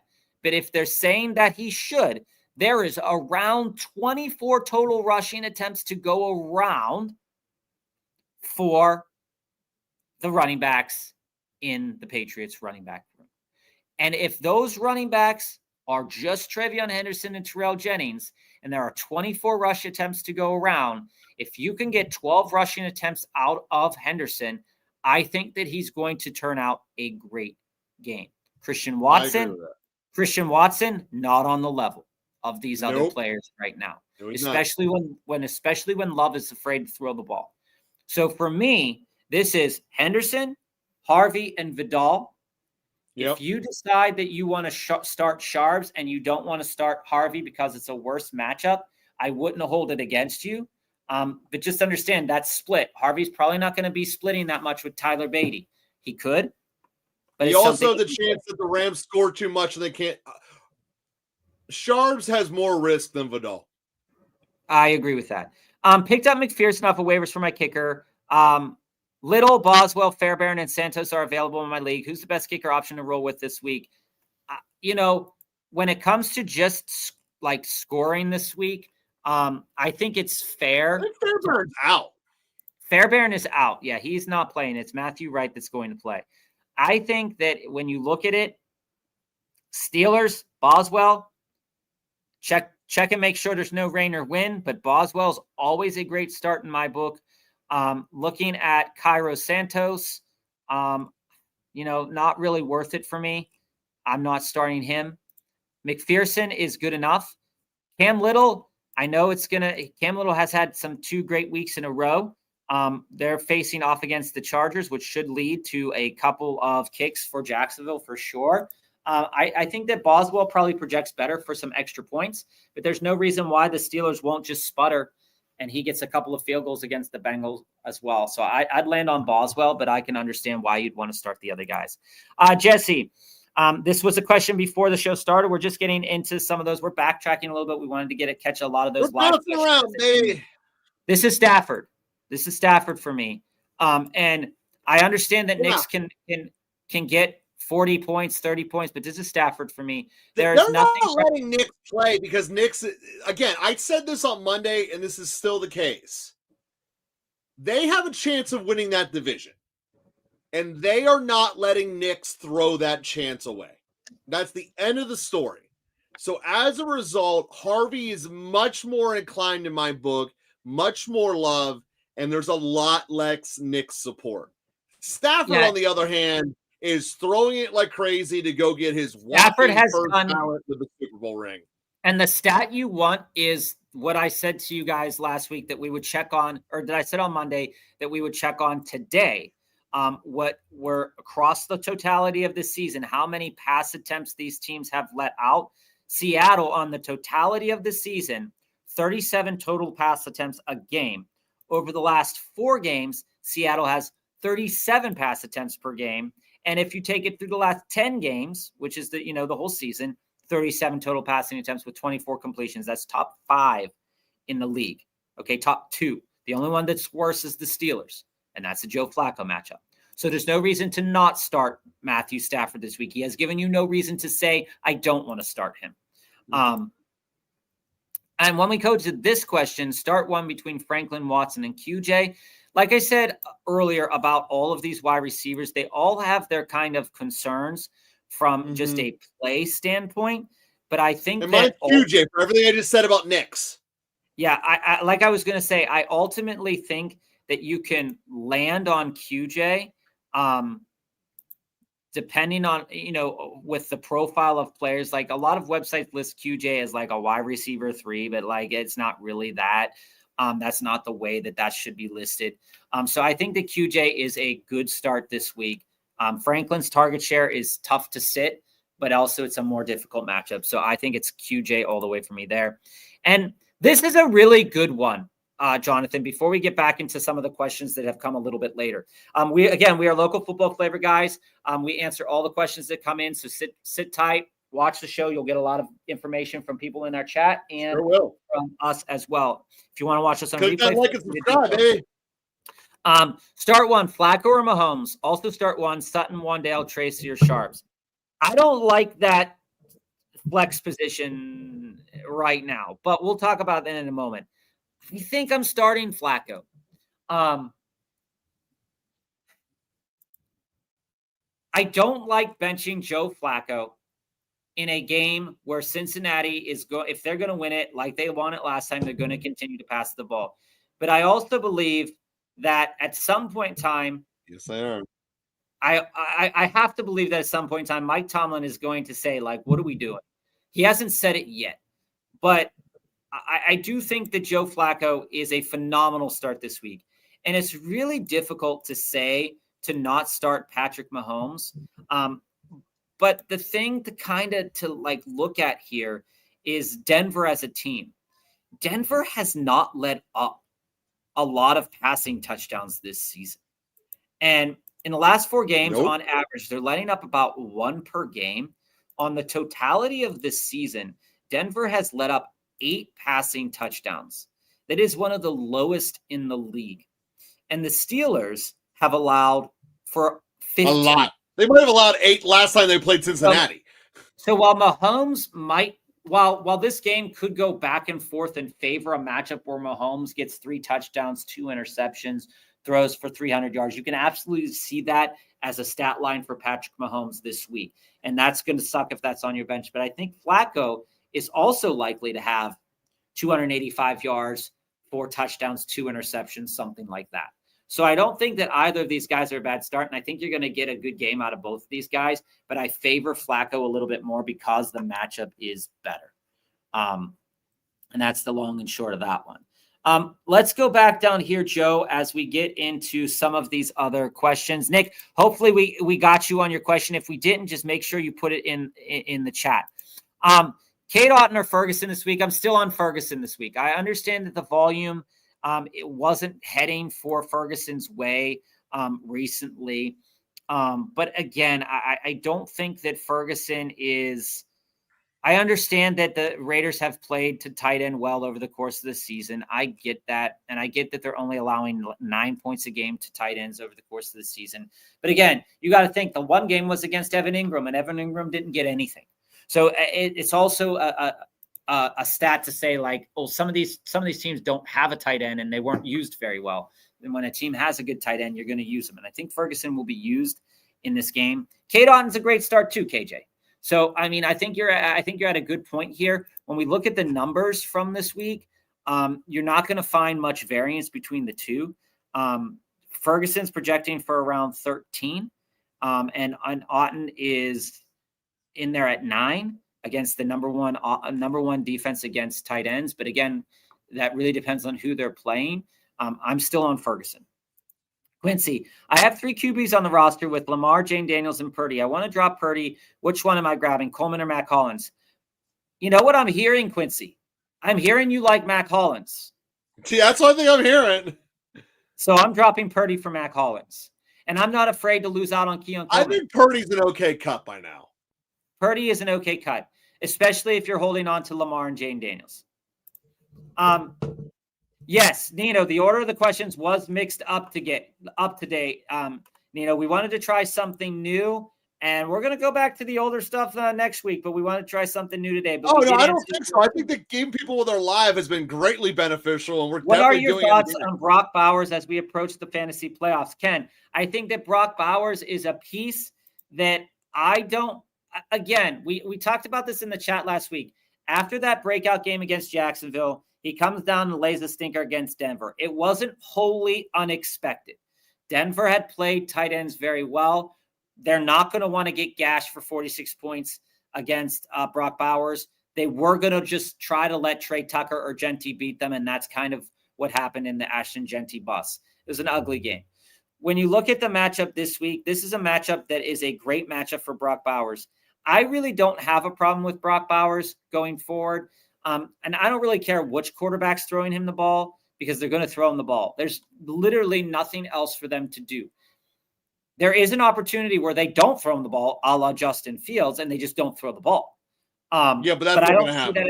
I don't see that as being a thing that will happen. So I do have Brock Bowers pretty high in my kind of just rest of season rankings. But if I wanted to trade him, I could. Retires. If I wanted to trade him, I could. Start one tight end this week. Theo Johnson, probably starting Robinson already. Njoku or Musgrove. I think you got to be on Theo Johnson. Winston, if Winston's chucking the rock around, that's going to lead to at least 28 to 30 passing attempts. And Theo Johnson is going to be a beneficiary of those passing attempts.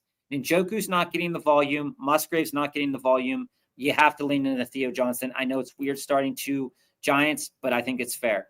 Donta, what defense would we stash for the playoffs? Honestly, if you have the luxury to stash a defense, like we said earlier, the Bucks and Philly aren't bad. Saints are a wild card. And Joe doesn't like the Saints. That's pretty much the answer there. Yeah, I understand it. Jason, start one. Bo Nix, Rodgers, Purdy with my Ricky stack. Geno, Mariota, Brissett. I don't think you can start Purdy. Like I said, Bo Nix in comeback mode is interesting enough for me this week. But I think I'm probably going Rodgers in a shootout or Brissett. Yeah, I think that Jacoby Brissett against this San Francisco's defense isn't great, guys. When we look at, just to give you a little bit more about Jacoby Brissett and just San Francisco's defense in general, Joe, when we look at pass attempts, San Francisco is 4th over the entirety of the season in pass attempts offered to teams. In the last 4 games, they're also 4th, okay, in total, right? They're offering around 34 pass attempts per game. There's no reason for Jacoby Brissett. Now, the only thing against Jacoby Brissett that is Jacoby Brissett's knock is Marvin Harrison got his appendix out. He is not playing. So with Marvin Harrison not playing, that's a knock to overall Brissett's total yardage potential. But I don't think that Brissett or Rodgers is an interminably bad play or a very different play from Bo Nix. And I think that Bo Nix does have a ceiling this week, but his floor is similar to all of these other quarterbacks' his floor. You just have to say, will he hit that ceiling? And I'm not really sure. So for me, it's either Rodgers or Brissett. I'd probably land on Rodgers, knowing that Cincinnati's defense can't stop anybody. They didn't stop Justin Fields, so that's saying something. Jason, would you trade Vidal? I have Hampton and Tet for any of these running backs. Hall, Judkins, Warren, and Henry. If I could trade Vidal and Tet for Derrick Henry right now, yeah, I'd do it. I'd do that all day, every day. Yeah. But I also understand that Vidal and Henry could have similar stat lines for the totality of the season as long as they're playing. But if I have Hampton, I'm not worried about the production from Vidal, and I'm getting that from Henry. Yes, absolutely. I'm going out there and getting Derrick Henry. I think he's the best of the bunch. My running backs would be Hampton, Rico, Kamara, Pollard, White. Yeah, and I think it's fair. Moving into Derrick Henry, I like that a lot. Start one, Rodgers, Mariota, Geno, Brissett, Tua. Tua's not on my radar this week. Like I said, Brissett's kind of like a go big or go home play. I think he's going to be productive, but the loss of Marvin Harrison Jr. does play a role into how people value him this week. And Rodgers is going to perform as adequately as Aaron Rodgers can do in a potential shootout. So I think it's safe to say that Brissett and Rodgers for me are the 2 guys that I'd land on. I'm not sure yet which one. I would tend to lean Rodgers over Brissett because of the missing. But I'd watch DK because DK was dealing with a little bit of an injury too. I got the Pats defense and special teams tonight. Hope they go off. I don't see a reason why they shouldn't. They're playing a really poor team. So for me, I wouldn't be worried about that. Start 4 this week, Jason, assuming you don't trade Vidal. Ricky, if he's back, is in there. Vidal, White, Ricky, Shakir, Tet. Already starting Rico in a bad matchup, and Wan'Dale Robinson already starting Theo Johnson. So it's Vidal. Vidal's absolutely starting. We talked to you a little bit about how Rachaad White is a more difficult play because of the way Sean Tucker has been assuming some carries from him. And the thing is that overall running backs, Buffalo hasn't played running backs very well over the course of the year. In the last 4 games, they've been offered 24 rushing attempts to running backs, and that includes some matchups that have been a little bit better, a little bit worse. Over the totality of the season, they're offering about 21 rushing attempts. If you're getting Rachaad White with around 14 rushing attempts, and you're also getting about 5 receptions from him or somewhere in there, yeah, he could throw out a very pedestrian game, but it's a matchup that can be taken advantage of. And if you believe that the Buccaneers are going to hold a lead at any point in time in that game, Sean Tucker and Rachaad White are going to be valuable. So my next start would be Rachaad White. Then you go down this pipeline here of Shakir. Shakir's dealing with an injury, but the matchup's great. So for me, I'm on Shakir. Shakir is a reliable threat. He's nothing special. He could fall into the end zone, and that's fair enough. So then it comes down to Ricky, Ted, Robinson. Joe, how do you feel on this last one? Where are you landing at? The last one would look. I'm going Wan'Dale. I mean, you gotta go with Wan'Dale as one of your 4 because again, JMO. White and Vidal. And Yeah, Shakir. I mean, you remember that. I think that's it. That's the right answer. I traded Woody Marks and Hunter Henry for Kittle. Thoughts? I don't think it's a phenomenal trade, but it elevates your weekly tight end for sure. Because Kittle is always a threat to get 2 touchdowns in an offense that's piloted by Brock Purdy. It does make your running back room have less depth, but with Hampton and Tracy there, I'm not too worried about losing Woody Marks. So I think you did good. And getting rid of Hunter Henry, that's fine. Hunter Henry and Woody Marks for Kittle. We had another person up in the chat. I don't remember who it was that was thinking about, like, what is the trade for Kittle? We talked about potential values for Kittle. A running back and a tight end in return. People always, if they're trading a tight end, people always want to get a tight end back unless they already have a starting tight end on the roster that's good. I traded Kamara, my running back 5, and Tet in another league here for Lad and Shakir. Love that. I think that for you takes the bacon. I don't need Tet on my team if I have Rico, and having Lad and Shakir over Kamara and Tet, I think is light years better for this team. When I look at your team now and I can start Lad at my wide receiver 2, flex Rico, I have Pittman, Shakir, and DJ Moore on my bench, and I can flip flop between how I view those guys. Yeah, I think that's perfect. Joe, how do you feel about that? How do you feel about that, Joe? I agree, Bob. You're totally on, but you're just hitting a zone, man. This is your team rushing. You're hitting a zone, man. Hit that hole hard. This is your team from earlier, Quincy. 10-0, CMC, Chase Brown, Henderson, Harvey, Swift, Benson. Yeah, if I have CMC and Chase Brown and Henderson and Harvey, you absolutely do not need Swift and Benson. So moving Swift and Benson plus Igbuka to get Jamar on your team, and then you're rolling out Rice, Jamar, and Alec Pierce. Yeah. I have no problem with that whatsoever until Garrett Wilson comes back, because Alec Pierce is a good enough play on a week-to-week basis. He's getting the targets. I want Jamar. Enough said about that. I definitely want Jamar. Yeah, and having Flacco there to boot is nice. Hunter Henry, by the way, for the Kittle trade, not Derrick Henry. Yeah, Jason, I got that. Hunter Henry. People always want to get a tight end back. The Chris, how's it going, man? Quick hit, choose to start. Travion, Aaron Jones, Diggs, or Rashad White. Travion Henderson is the start out of this group of guys. Yep. Assuming he gets all the volume. Diggs is another interesting one for me, Joe. Projectably, Diggs is always kind of go to Thursday night players. Diggs is always a solid enough play, but there is that kind of mental gymnastics that you have to pull, that you don't want to start 2 Thursday night players, especially 2 Thursday night players in a game that could potentially be low scoring. Diggs is projecting around 14 points. And Diggs can fall anywhere within that projection. He has not had a game lower than 10 points since they faced New Orleans. So he's been there. And with Booty out, I still think that Diggs is a better play than Aaron Jones. And I still think Diggs is a good play juxtaposed to Rashad White. So for me, I would start 2 Thursday players, but it would suck if this game really sucks like last week's game and you just kind of just like suck at it. But here's the other thing. If you don't want to start Diggs and you want to start Aaron Jones, the matchup is good enough this week that if he gets the majority of the carries, he's going to have a good game. So Travion and Aaron Jones, if you don't want to start 2 players on Thursday night, but just know with Booty out, Diggs is probably going to have another good game in there. Rashi Rice.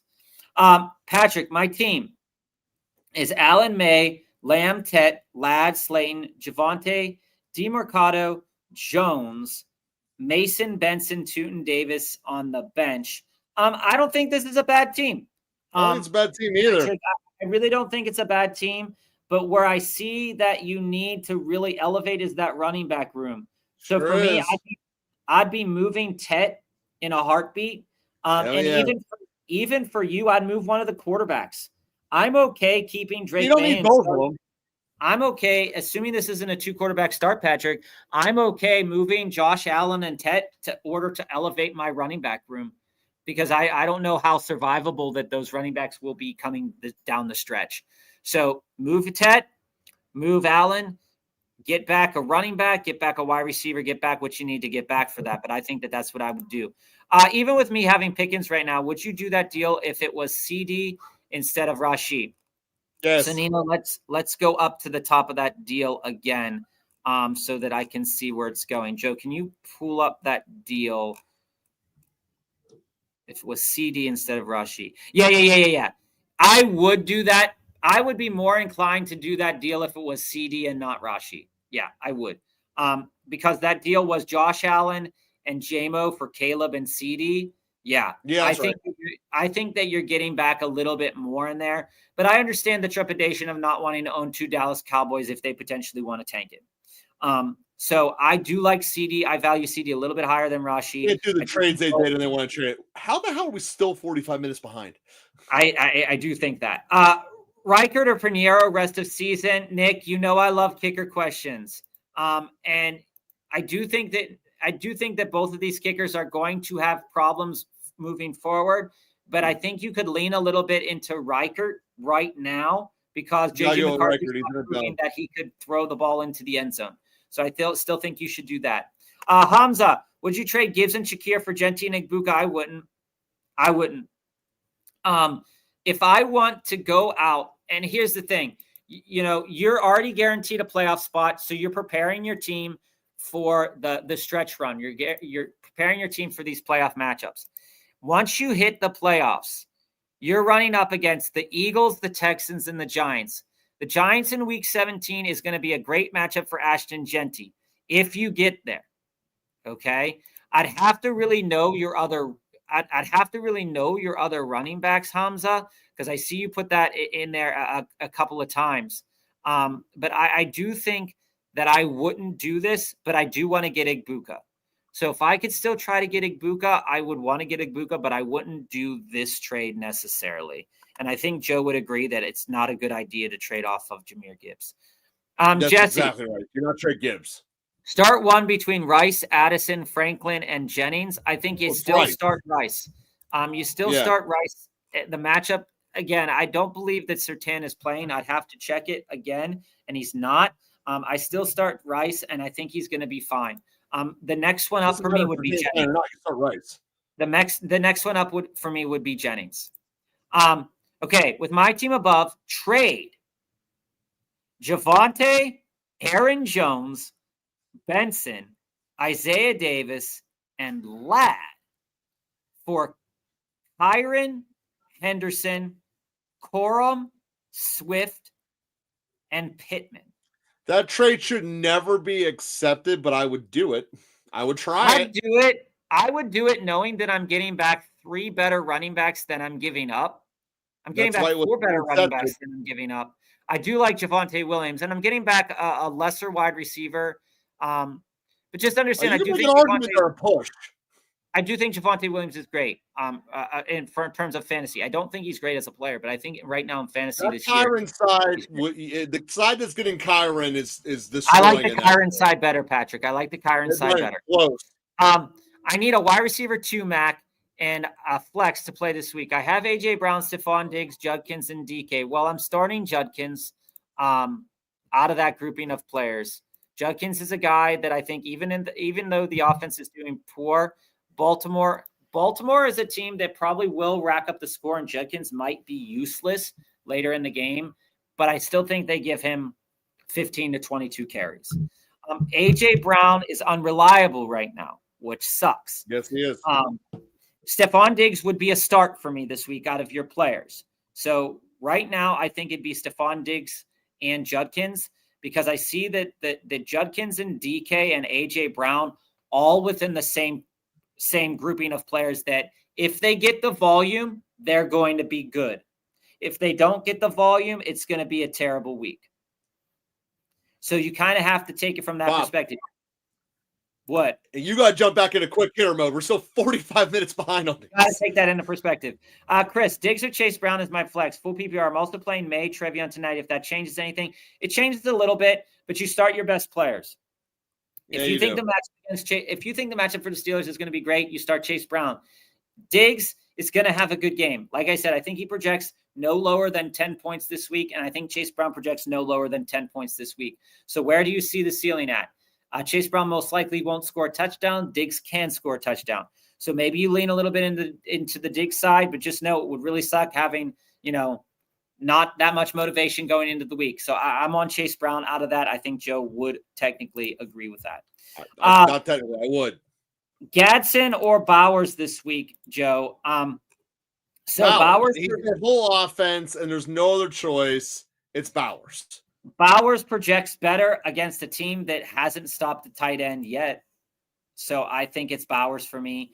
When I look at here, Likely or Fannin, again, Isaiah Likely is one of my boys. You know that, Jesse, but the volume just isn't there yet. It's going to come. That's right. But I think you got to land on Fannin because the volume is already there. Having Ladd play at your wide receiver 1, Mac. Okay, that's fine. Yeah. I still think I'm on Diggs and Judkins out of that grouping of guys. Jesse, deep dive here. We'll get to that. Don't worry about it. Adam, start 2. Diggs, Kyren, Henry, Judkins. I already got Adams going on the Rams game. For me, this would be Henry for sure. Out of that grouping of players, Henry for sure. And then based off of matchups, you could probably land on Kyren in a game that's going to be hyper competitive and neither side is really going to have the edge. They're probably going to want to ball control that a little bit. So I'd land on Henry and Kyren, although I do think Diggs is a good start this week. Joe, how do you feel? Yeah, I mean, at the end of the day here, it's got to be Henry and Kyren. Do I trade Judkins and DK or Kittle for Tyler Warren? My wide receivers are CD, London, and Waddle. My running backs are Achane, Jalen Warren, RJ, Hampton. My tight ends are Kittle and Goddard, trying to make a run in the playoffs with an elite team. Kaizen, I don't think this makes your team any better than it already is. I get wanting Tyler Warren. Earlier in the season, I traded Tyler Warren for Judkins and Lamar and stuff like that. But I could see where you're worried about Judkins, and I could see where you wouldn't want to start Judkins, but he's going to have good matchups. And depending on quarterback play, I don't really want to give that up. I do want to move off DK. If I could send DK and Kittle for Tyler Warren, I'd do that instead. If I could send a wide receiver and a tight end for Tyler Warren, I'd rather do that than sending Judkins.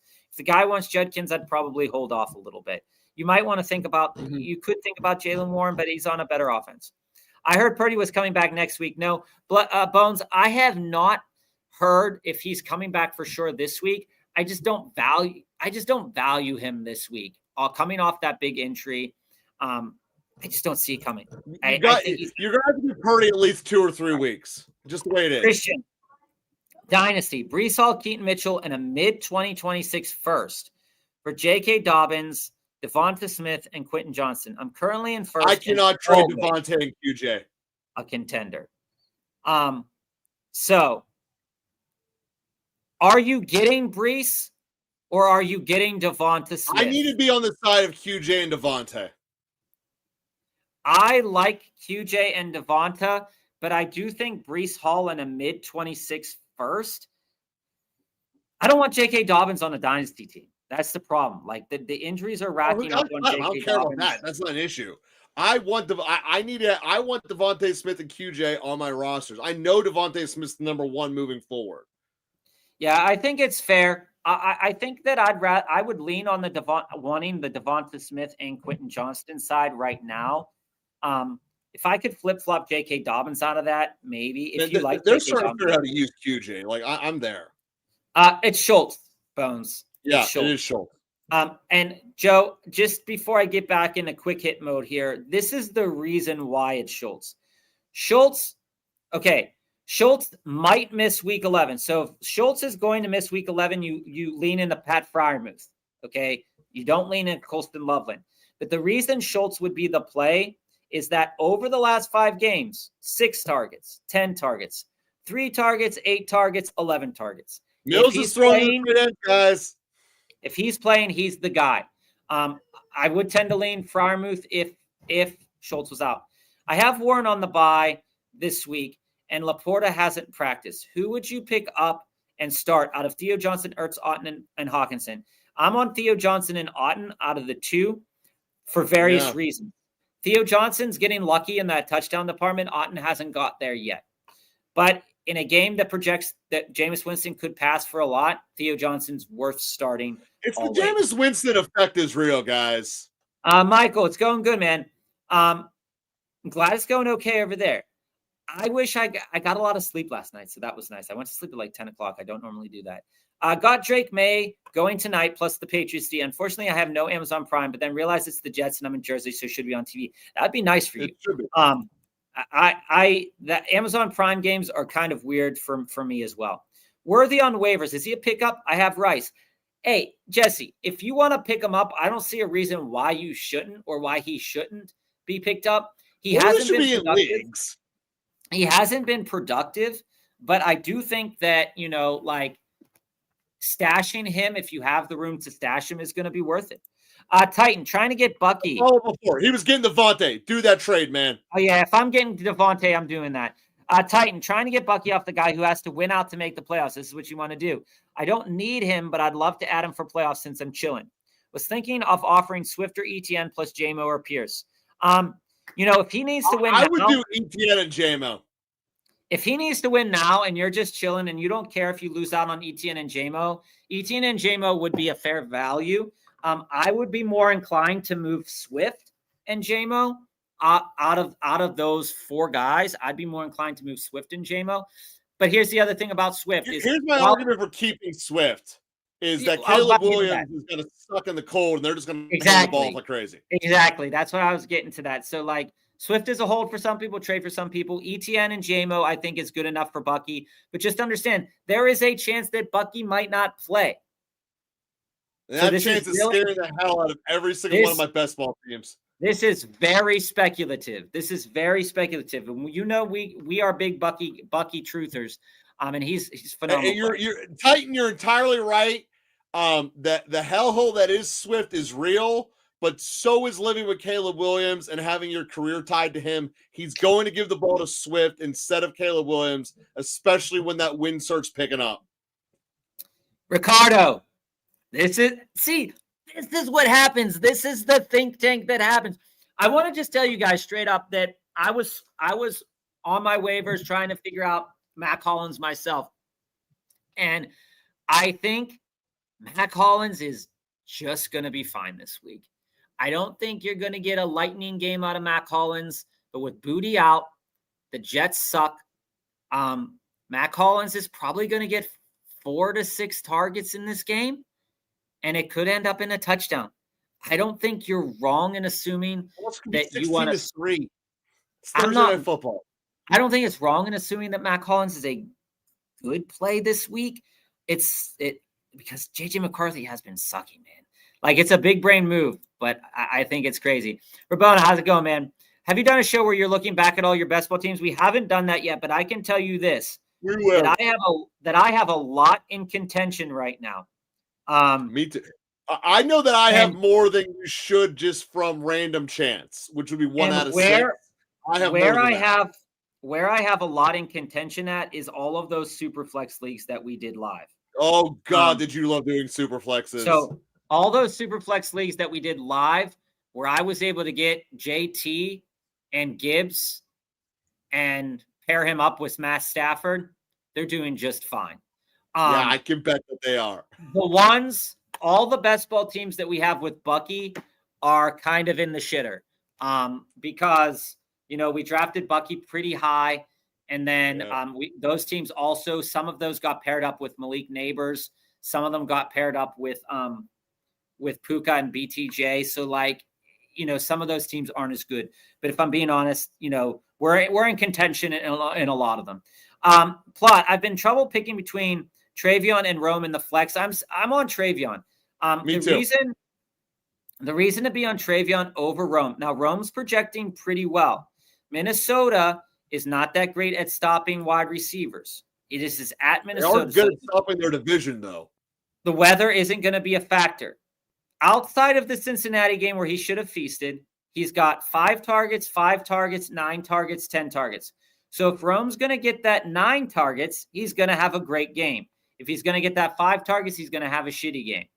Travion is locked and loaded for at least 12 carries.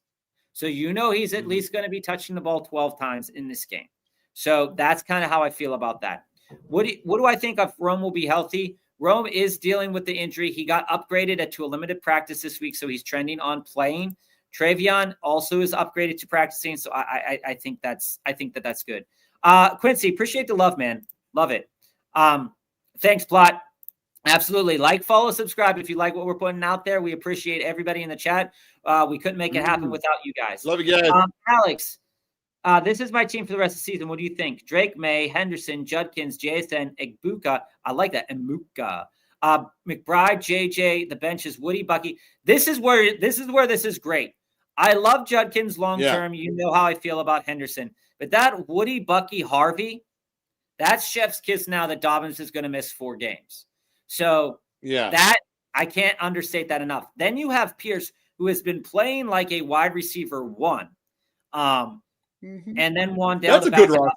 I mean, that's a championship winning roster. Alex. That is a borderline championship winning roster right there. If Drake Maye can continue to perform, which kicker would you start this week between McLaughlin and Boswell? I don't see a reason why you want to bench Boswell. Again, if the weather sucks, that's something to consider. And then McLaughlin, again, it always comes down to, I think McLaughlin and Boswell are both going to kick 50-yard field goals. It's just a matter of time of who's going to kick more 50-yard field goals and who's going to kick more 40-yard field goals. And the answer is probably Boss, because I tend to lean the Boss. So Titan, Bucky was back at practice the other day, though. Yeah, he was back at practice. But if you remember the reports about Lamar prior to the injury, they said Lamar was back at practice, but he was practicing with the practice squad guys. And what the coach speak said prior to this was that we don't have a timetable for Bucky's return, and then he's out there practicing. So to me, that means they're trying to figure out the timetable. To me, that means that he's trying to figure out the timetable, and you're probably not going to see him until maybe week 13, maybe week 14. So for you, if you like that and you think that he doesn't have a high re-injury risk with the shoulder, because what I read and what I saw was that there is a chance that shoulder injury, if it's not looking good this week, that's why I said wait a couple of days for the practice, because Bucky's value isn't going to change. His value isn't going to change this week to next week. So you can do this trade next week if your trade deadline is still there. If your trade deadline is not still there and you want to make this trade this week, that's fine. But that shoulder injury, there's a chance that might need surgery. And if they're fighting for a playoff spot and they need Bucky to play, they're going to play him. But they don't want to risk a young player like Bucky's talent that's going to happen with. So if they need to give him that surgery, they're going to give him that surgery. So that's the only reason why I worry about giving potential long-term assets up. But if Etienne and JMO are the guys you're giving up, it's not that much to give up. That's right. As long as you're safety and secure with the guys that you had. Is Monangai a hold or a drop? He's a hold. Okay? He's a hold. And there are many reasons why he's a hold. But for what Joe said is that schedule, while it's not great for running backs on the back half, there's a chance that they might have to run more if that weather gets shitty. Monty, Monangai, or Spears in full PPR this week? It's Monty. I'm going Monty this week. I'm personally riding him myself. And Joe, here's the fun fact, right? He got same or similar volume as Jahmyr Gibbs last week in terms of the carry department. The last 3 weeks, he's got 13, 11, 15. Unfortunately, that hasn't turned into anything. But he faces a team in week 11 here in terms of Philly that he should be able to do something against. They did have an injury on the offensive line, so that does affect what Montgomery's overall value is. But I think that it's something to think about. We get running back too because I lost Scat and Hampton. Mike, it sucks, man. I remember we were floating high. We were floating high after Scattergoose Thursday night football game, and then boom, boom, injury. That's the way life is. Are we going to like Burrow? I'd rather have Dak in the playoffs than Burrow because I know Dak's healthy. I don't know how Burrow's going to respond. If there's a chance that Cincinnati loses here today, that they basically shut Burrow down for the year. Yeah, the matchups are good enough for Joe Burrow. Wow, the Patriots jerseys for tonight's game are pretty good. But I think that I'm on Dak. Might try to sell Dak to the Bucky owner if he needed. He has Dart, and that's it. Who's hurt? If you want to sell Dak because you're starting another quarterback and you're not starting Dak, I think it's fair that if you want to do that, you can. Like if it was Dak If it was Dak and JMO and you keep the two running backs, I rather like that from my side. I can understand why he wouldn't want to accept it on his side, though. Am I wrong for thinking Rachaad White is going to get like 2 points this week? He's predicted to get more points than Trevion Henderson this week. He is not going to get more points than Trevion Henderson. He's actually going to get -2. That's what's going to happen. Here's again. I just want to. Rachaad White is not a good football player. He's just in a great situation. What I want to say about Rachaad, again, the volume for the Tampa Bay running back room is good. There is going to be around 25 touches for running backs in this game total. That includes on the ground and through the air. There is a likelihood that Rachaad White can get like 12 carries, but he's not an efficient runner. So that's going to tend to lean on Sean Tucker. Last week, he got 10 carries for 38 yards. The week before, 13 carries for 35 yards. He's in that. I don't see why his projection is so high other than the matchup. I think he's probably sits in the like that 8 to 12 range and not much higher unless he gets the punches one in for the touchdown. Titan, here's the team we were talking about.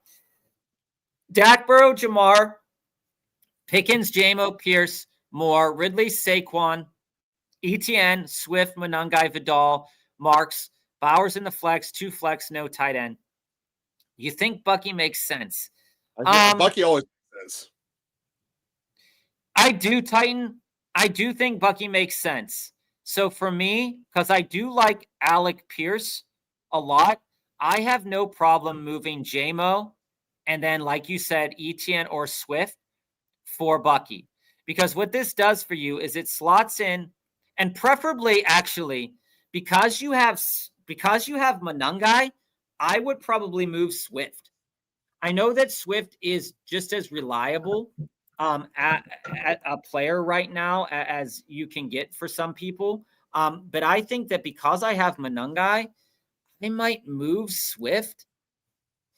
It's tough because Swift is still getting 10, 12, 14, 19 carries a game, and they're going to have to utilize him. But Monangai is interesting on your team. Joe, would you rather move ETN or Swift knowing he has Monangai? And by the way, I wouldn't move the ETN regardless. I'd rather move ETN regardless. So Joe's moving ETN, JMO, fair enough. Burrow is in my IR spot, so not taking up space. Yeah, that's fair. I mean, that's how it should be. Joe Burrow is tough. It's not that I'm doubting Joe Burrow. It's that Cincinnati is stupid. Cincinnati is. Goff or Mahomes this week. I gave you a lot of reasons why Patrick Mahomes in catch-up mode could be very relevant this week if he happens to be in catch-up mode or if he happens to be in lead mode. Patrick Mahomes projects really well this week. He's projecting to around 20-ish points this week. When we get to Goff is down there at 15 because, again, he doesn't have to throw the ball for them to win the game, but they will win the game if he does throw the ball. So, there's a likelihood that he ends up somewhere in with 13 points, but he does have a ceiling in the 25s, like 25 to 20, like 25, 26, 27, 28, where I think Mahomes, in order for them to win that game, they have to throw the ball. So for this perspective, because Kareem Hunt's not going to go for 100 yards rushing. So in this respect, I favor Mahomes over Goff, but in the other questions, I favored the other quarterbacks over Mahomes for the reasons that I said. Barkley's pissing me off too, Titan. I've got Barkley in a league, and I thought I was going to be sitting pretty with the running backs that I was in. I think you got to hold course on a guy like Saquon Barkley, especially this week. He's projecting, decent this week in a matchup that, while it's not a great matchup for him, he's not putting up the 30 points, and that's kind of what's pissing us off, right? But we know that he has it in him. We know that he has it in him. He did it already this year. So I get where you're coming from with that. Michael, we appreciate you, man. We absolutely appreciate you. Should I start? I like that symbol, the goats. I like that. We should put that on a hat. Roman, should I start Breece or Woody Marks this week? There are a lot of people out there that are going to share and say that Breece Hall is the play over Woody Marks. I am not one of those people that. Yeah, I'm on Woody too. I see that the Jets did nothing last week against, granted, a decent defense, but tonight, short week, and the Patriots are in the same realm. But here's the thing. This is the thing. In the box, they can't throw the ball. It's over. This is the thing about Breece Hall, right? He got the volume. We said last week is that once Garrett Wilson goes down, there's no other player to accumulate that volume. So Breece Hall by default is a volume play this week. He faced the number 1 rush defense last week and the number 2 rush defense this week. So he's going to get volume. But the reason he scored well last week was because he caught a ball for 42 yards and a touchdown. If he hadn't, he would have had a Quinshon Judkins game, and this conversation wouldn't be taking place. And he would have had 8 points last week. So you got to ask yourself, will Woody Marks' volume lead to more touchdowns? And I absolutely think it will, because he's against a worse defense. Even though Davis Mills is starting, Davis Mills hand the ball off more. All right, Bob, we'll use this as a jumping off point to do some of the deep dives that we missed. Yeah, absolutely. Let's do that. So Mick, currently 7-3, first place. I have Caleb, Gibbs, JT, Quinshon, Harvey, Slayton, JMO, Christian Watson, Tez, Ricky, wide receiver positions, Garrett Wilson, McBride and Gatson at my tight end. My wide receiver room is so bad. So was seeing if JT for Chase and Pittman or Lamb and Pickens. So we've talked a lot, Mick, about touchdown equity. And earlier on in the season, I can't remember who I said it to. Someone asked me, I believe it was week 3, week 4, if they should trade JT into Bijan. And I said to them, if you think that JT is going to get 15 touchdowns, he was already at 5, and you thought that Bijan was going to end up at 15, then it's okay to trade into touchdown equity that you think is going to be there perceived. But right now, it doesn't feel like JT is going to slow down. And it doesn't. But neither is Jamar Chase. And if you can get Chase and Pittman, I think you're going to get a push and touchdown equity. Yeah, it feels, So Gibbs isn't going to slow down, or Gibbs and JT aren't going to slow down at all. Now that Harvey is healthy and going to be the starting running back, I tend to say that I think it's okay to move JT, because all in all things considered, when you look at what JT's touchdown equity is right now, he has the highest touchdowns in the league, and that's not going to change, right? He's sitting there with a total of 15 rushing touchdowns. It is likely that he ends up somewhere at 22 rushing touchdowns. So he has a couple of weeks to get there. Jamar Chase absolutely elevates your wide receiver room. I mean, it takes it from scrubs and duds to, I'm ready for this, right? Lamb, similarly. Lamb and Pickens. See, I don't want Pickens. When we're talking about this round, I'd rather have the reason is Pickens and Lamb are going to fight each other for touchdowns. Chase and Pittman aren't. That's true. But Pittman is going to run into harder matchups. And if a matchup is good for the Cowboys, I think both of the Cowboys wide receivers feast. It doesn't really change, though, how I view Chase. I think that Chase is the one to have.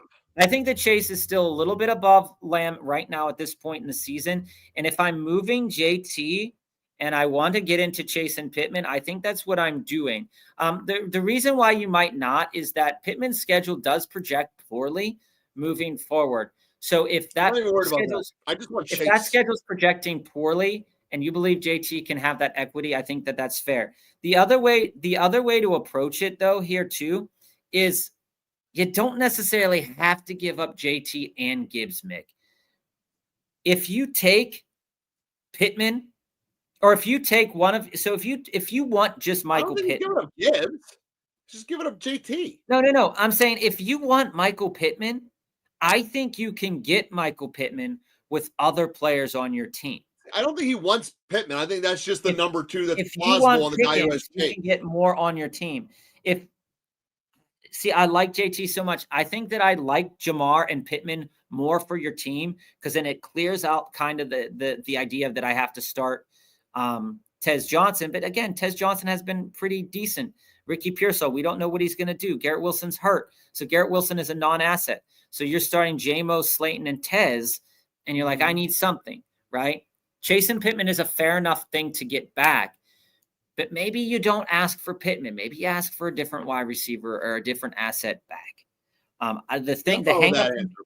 The hang up for me is Pittman because the schedule isn't as good. Pittman had like a nice 4-week stretch where it was okay, but now it's getting a little bit dicey. That's why I like Lamb and Pickens, because overall, if I take it from an overall perspective, I think Lamb and Pickens, even though they're on the same team, their team does score points. And for Pittman, they don't have to pass the ball to Pittman. They don't have to pass it to him. So that's kind of where I land on that. And this is the same thing there, Nick. Talk to us more about it, because I think it's a very interesting trade. Nick, any moves I need to make before the trade deadline? I'm in a 14-man PPR league. My roster is Baker and Flacco. I think that's great. Nico, Pickens, DK, Pearsall, Judy. That's fine. Love that. Chase Brown, Jalen Warren, Bowers, Loveland, Pinheiro. So 14 So Gentry's the one to trade, Nick. When we talked about this all offseason, you've been with us this whole time. This is the time to trade Genty right now. I would do Genty. See, it depends on when you're doing this. If you're doing this prior to this week, I would do Genty and Chase Brown, because if Chase Brown rips the Steelers apart again, I would try to upgrade both of them. And I would use Loveland as the over the top. So I would do Genty straight up for another back, and then Brown and Loveland for another back. Those are the two trades I would do. I like Chase Brown's schedule moving forward. Your backfield. I don't think I'm moving Chase Brown off your team, but I'm definitely moving Genty. So for me, it's Genty and DK, and seeing the best running back option that I could get. And ideally, like I said, there are wide receivers on the slate that they're going to have harder schedules down the pipeline, like Pittman, where trading into them can seem like a little bit iffy. But a guy for your team that I think would really make your team better than the DK perspective is Juwan Jennings. I know you have Ricky Pearsall. I think that that's something worth thinking about. And honestly, for your team, monitor that injury to Romeo Doubs, but I think Romeo Doubs is a fine player to have.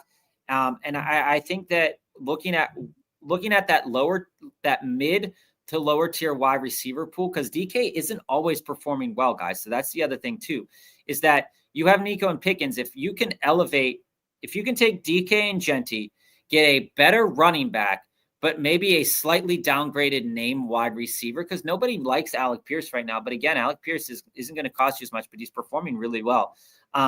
Or you can go after a guy like Shakir, who's just a constant, stable floor. I don't think that that's bad for you if you can upgrade Genty in some capacity. So that's how I feel about that. And if you don't want to move Genty, that's fair enough, because there's not much else you can move Genty into that's not comparable value. But for example, if you like Kyron a little bit more, or you like Cook a little bit more, or you want to try to buy low on Bijan, this is the time to kind of buy low on Bijan with assets that you have. And you could flip some of these assets into something like that. And we can talk about it more, but I think that that's the pathway that I think you could think about. Now, Jesse, in terms of this question here, before we get back to the chain that was that we just had, start one between Breece, Algier, and Coleman. So I gave you all the reasons why Breece Hall could be a good play this week. Breece Hall is going to lock himself into volume. This could be a gross low-scoring game. 16-3. I think it's going to be. I think the Jets get 6 points. It can happen. He's going up against the number 3 rated rush defense in the league. Detroit has overcome them in that capacity. But you look at the wide receiver room. You go in and you're like, okay, who's playing for the Jets tonight? And then you look at their wide receiver room and you're like, okay, the wide receivers playing are Tyler Johnson, Alan Lazard, Isaiah Williams, and Adonai Mitchell. The Jets are going to let me finish let this. Up more points or more touchdowns than they score first downs. That is very high. That's a very high chance of happening. So if I'm sitting here and I say, okay, I want I want to see what's going on with Algier, right? So I look at Tyler Algier and I say, all right, they're playing against Carolina. Carolina's rush defense has been surprisingly more stout.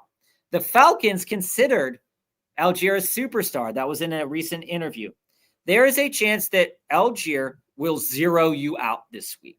He had a great game last week because he had 2 touchdowns. But there is a chance that he will zero you out or get 5 points. I don't think he's locked and loaded for 2 touchdowns. Coleman, on the other hand,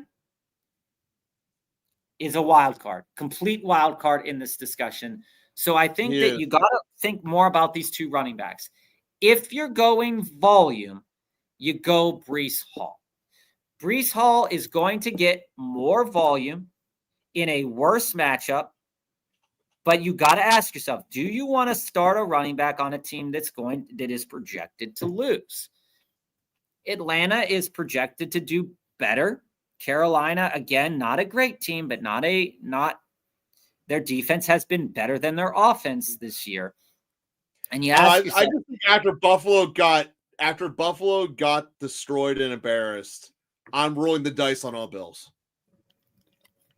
I think that there's just something about a good team after they get embarrassed, they blow someone out.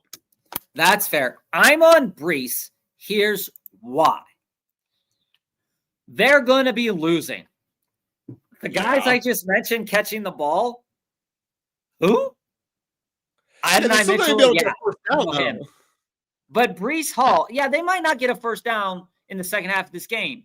But Breece Hall is very likely to eclipse Tyler Algier and Keon Coleman's target share.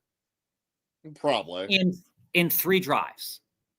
So for me, it's Breece Hall because it is dedicated volume no matter which way you slice the dice. New England, great at stopping the rush, but because teams play behind, they're going to have to catch the ball more. Hey, by the way, who's good at catching the ball more? Breece Hall. So Breece Hall is the answer to that question. And I don't think you can consider Algier over Breece or over Coleman, despite Algier's 2-touchdown game last week. So let's get back into these questions here, guys. Superflex Dynasty, 10-man league. My roster highlight players are Hurst, Mahomes, Hall, Gibbs, Henderson, Tootin, Neighbors, Devontae Adams, Odunze, A.J. Brown, Rice Wilson. This is nice. I have the 2026 overall first-round pick. What moves should I make? My roster is above. So looking at this roster, we want to know what moves you can make. Right now, I'm shipping off A.J. Brown. If people believe that A.J. Brown will have a better landing spot next year, honestly, I'm trading A.J. Brown for picks right now. Picks and a player, maybe QJ and a couple of picks, something like that. However people value A.J. Brown in your league, that's up to the people. I think Devontae. I love the stack that you have with A.J. Brown. I'd try to get Devontae for him. Yeah, if you could go out there and get Devonta Smith for A.J. Brown, that's cool. Reed, similarly, a stacked dynasty team, dude. I like Reed is a player that I like, but due to his injuries and due to the usage, the only way he's going to be successful is if he moves teams or Matt LaFleur isn't the coach anymore. There's rumblings to say that might happen. It's not going to happen. Reed is a player that I want to move off of in Dynasty. Kittle, also a player that I want to move off of in Dynasty. I understand that he's been the overall tight end 1 or top 3 tight end in like 3 of the past 4 seasons. But Kittle, A.J. Brown, and Reed are absolutely 3 players that I'm moving off of in Dynasty right now. Looking at your roster, I'm absolutely wanting to move into a running back. So if I could pair up A.J. Brown and Kittle right now to move into a running back that you think has future value, you already have Henderson. He already has Henderson. So if I can trade A.J. Brown and Kittle, if I could trade A.J. Brown and Kittle into something that has potentially some value moving forward in the running back department, I'm absolutely doing something like that. Running backs that I think that you can consider. I look at Manunge, cheap young guy. But he's not going to be cheap in Dynasty. So guys, he's going to be cheaper, but guys that I would consider getting into, realistically speaking, is the future of Chase Brown. The future of Chase Brown is up in the air. Chase Brown be replaced by a 3rd-round draft pick. What will happen there? Judkins is going to cost you a lot. This is the time to probably buy him. Or the time to buy Judkins, yeah. RJ Harvey's going to cost you a lot. This is the time to buy him. Woody Marks similarly. If these guys are on any roster that's losing right now and they need players to potentially win. Actually, the only weak spot of your team might be tight end. I might just go try to get Warren. Kittle and Strange is fine. I mean, tight end is so volatile on a yearly basis. I actually would be looking at guys like AJ Barner. AJ Barner looking like he's going to do well in Seattle. He's going to cost you a little bit more because he's younger, but he's a guy that I try to walk myself into too. So that's kind of what I'd be thinking about. I don't know if you guys answered this, but Monangai, drop or hold. Yeah, he's a hold for us, Jesse. We did answer that. You could go head back into the show. We did answer that one. I have to pick 3 between Saquon, Etienne, Swift, Vidal, and Woody. Titan, I understand why you want to bench him. I get it. They lost Lane Johnson last week, but for me, it's very hard to not play Vidal and Woody this week, knowing the projectable volume that is going to come their way. Then you look at it and you say, if Swift gets a full complement of carries, it could be a pretty good game for DeAndre Swift. The matchup is good enough that they could capitalize on that. However, at the end of the day, and this is the other thing, that when you look at matchups, Saquon Barkley and Swift have kind of the worst of that grouping of matchups. I think that you could end up on Saquon, Vidal, and Woody. But again, I wouldn't also be mad if you started Swift, Vidal, and Woody as well. But I think it's a little too head gamey. I do think that they are going to have to utilize Saquon Barkley more in this game against Detroit. Yes. Just because of the way Detroit plays football. And Dan Campbell knows that he can suffocate Jalen Hurts and make Jalen Hurts make mistakes. And when they suffocate Jalen Hurts, who gets the ball? It's Saquon Barkley. So Barkley, Vidal, and Woody for me on that one. So for plot thoughts, this one's pretty straightforward. You got to go with Ladd in the playoffs. Simple fact, Herbert's carrying the day versus Minnesota. It's not really a debate. Yeah. And Christian, we answered that one up there. And Ryan, trade Ladd and Saquon for Puka. Oh, man, yeah. I would do that. Yeah. Yeah, I would do that. I have Javonte Williams and Jonathan Taylor and Woody Marks. My other receivers are Garrett Wilson and Marv, which are injured. Besides that, I have Debo and yeah, you need Puka. You got to do that trade. You have to do that for Puka. That's fair value for Puka too. I would do that in a heartbeat, Ryan, knowing that my wide receivers need a lot of help. The reason I'm worried about Woody is because the Texans O-line is garbage, but the simple fact is the volume is there, and volume supersedes everything in fantasy football. Well, in framing it another way, Joe, is that the Titans have allowed 23 rushing attempts on average per game to fantasy running backs. And it is not likely that Tennessee holds a lead for a very long time in this game. Even though the Houston O-line is garbage, that's a fact. It still doesn't take away from the fact that Titans cannot generate a pass rush and they can't generate anything on the defensive line. Am I crazy for leaning Flacco over Holmes? Also thoughts on Andrews versus Loveland rest of the season. Jonathan, it's not crazy. It's definitely Flacco over Mahomes. It's not crazy. But like I said earlier when we were talking about this, Jonathan, is that it is very likely that Mahomes has a 3-touchdown, 2 interceptions, 300-yard game. And it's likely also that Flacco can have that type of game too. So I don't think these players are as far apart as projections might tell you. Now, as far as thoughts on Loveland and Andrews rest of season, Andrews is just going to be a touchdown magnet. He is not going to get yards. If he doesn't get a touchdown, he's probably going to be close to a 0 for you. And guys, I told you on Monday, Loveland is going to be the most overrated player this week because he had the highlight touchdown last week. And bingo, bango, baby. Pierce right now is a better start than Michael Pittman. Pierce is a better start than Michael Pittman right now. And Pittman's the only other piece that you can get from that team. I think I'd still do it to get Jamar Chase. I would do it. I'd accept it. I think I'd still do it. I just want Jay Rogers. Need 2 running backs, 2 wide receivers, and 1 flex. Full PPR. Josh Jacobs, Rico Dowdle, Saquon Barkley, Travion Henderson, Nico Collins, Cortland Sutton, Deebo Samuel, Troy Franklin. This is going to be gross coming out of my mouth. Again, Josh Jacobs. You start Josh Jacobs every week. He's almost guaranteed a touchdown every single week. Other running back. Joe likes Travion Henderson. You can slot him into that running back slot if you want to, because you're not putting Travion in the flex. You're starting him in the running back spot, okay? Yep. 2 wide receivers. By default, I'm landing on Nico and Troy Franklin for volume. Those are the guys I'm going for volume. Even though Troy Franklin has a shitty matchup, I'm on Nico and Troy Franklin because of volume. So then you're down to the flex. Cortland's out. Debo's out. Now it's down to Rico or Saquon, Joe. I'm going Saquon. And the reason you have to put Henderson in is the Thursday Night Football rule. You never put a Thursday Night Football player in your flex. And with Rico Dowdle's injury, I think you could end up ultimately making the decision between between Rico and Saquon on Sunday if Rico's injury is because he's dealing with the quad injury. Saquon's not. Pittman is the only other piece that I can get from Team Fair. Daniel Jones or Bo Nix rest of the season and or dynasty. So I go Daniel. Daniel Jones' schedule gets a little bit harder from a quarterback perspective. We saw that he doesn't have to do much in order for them to potentially win games. They trust them, and they're not trusting Bo Nix, and that's my fundamental answer. And I'm going to say this, Joe. I understand everything that you're saying about Bo Nix, but here's what I also understand.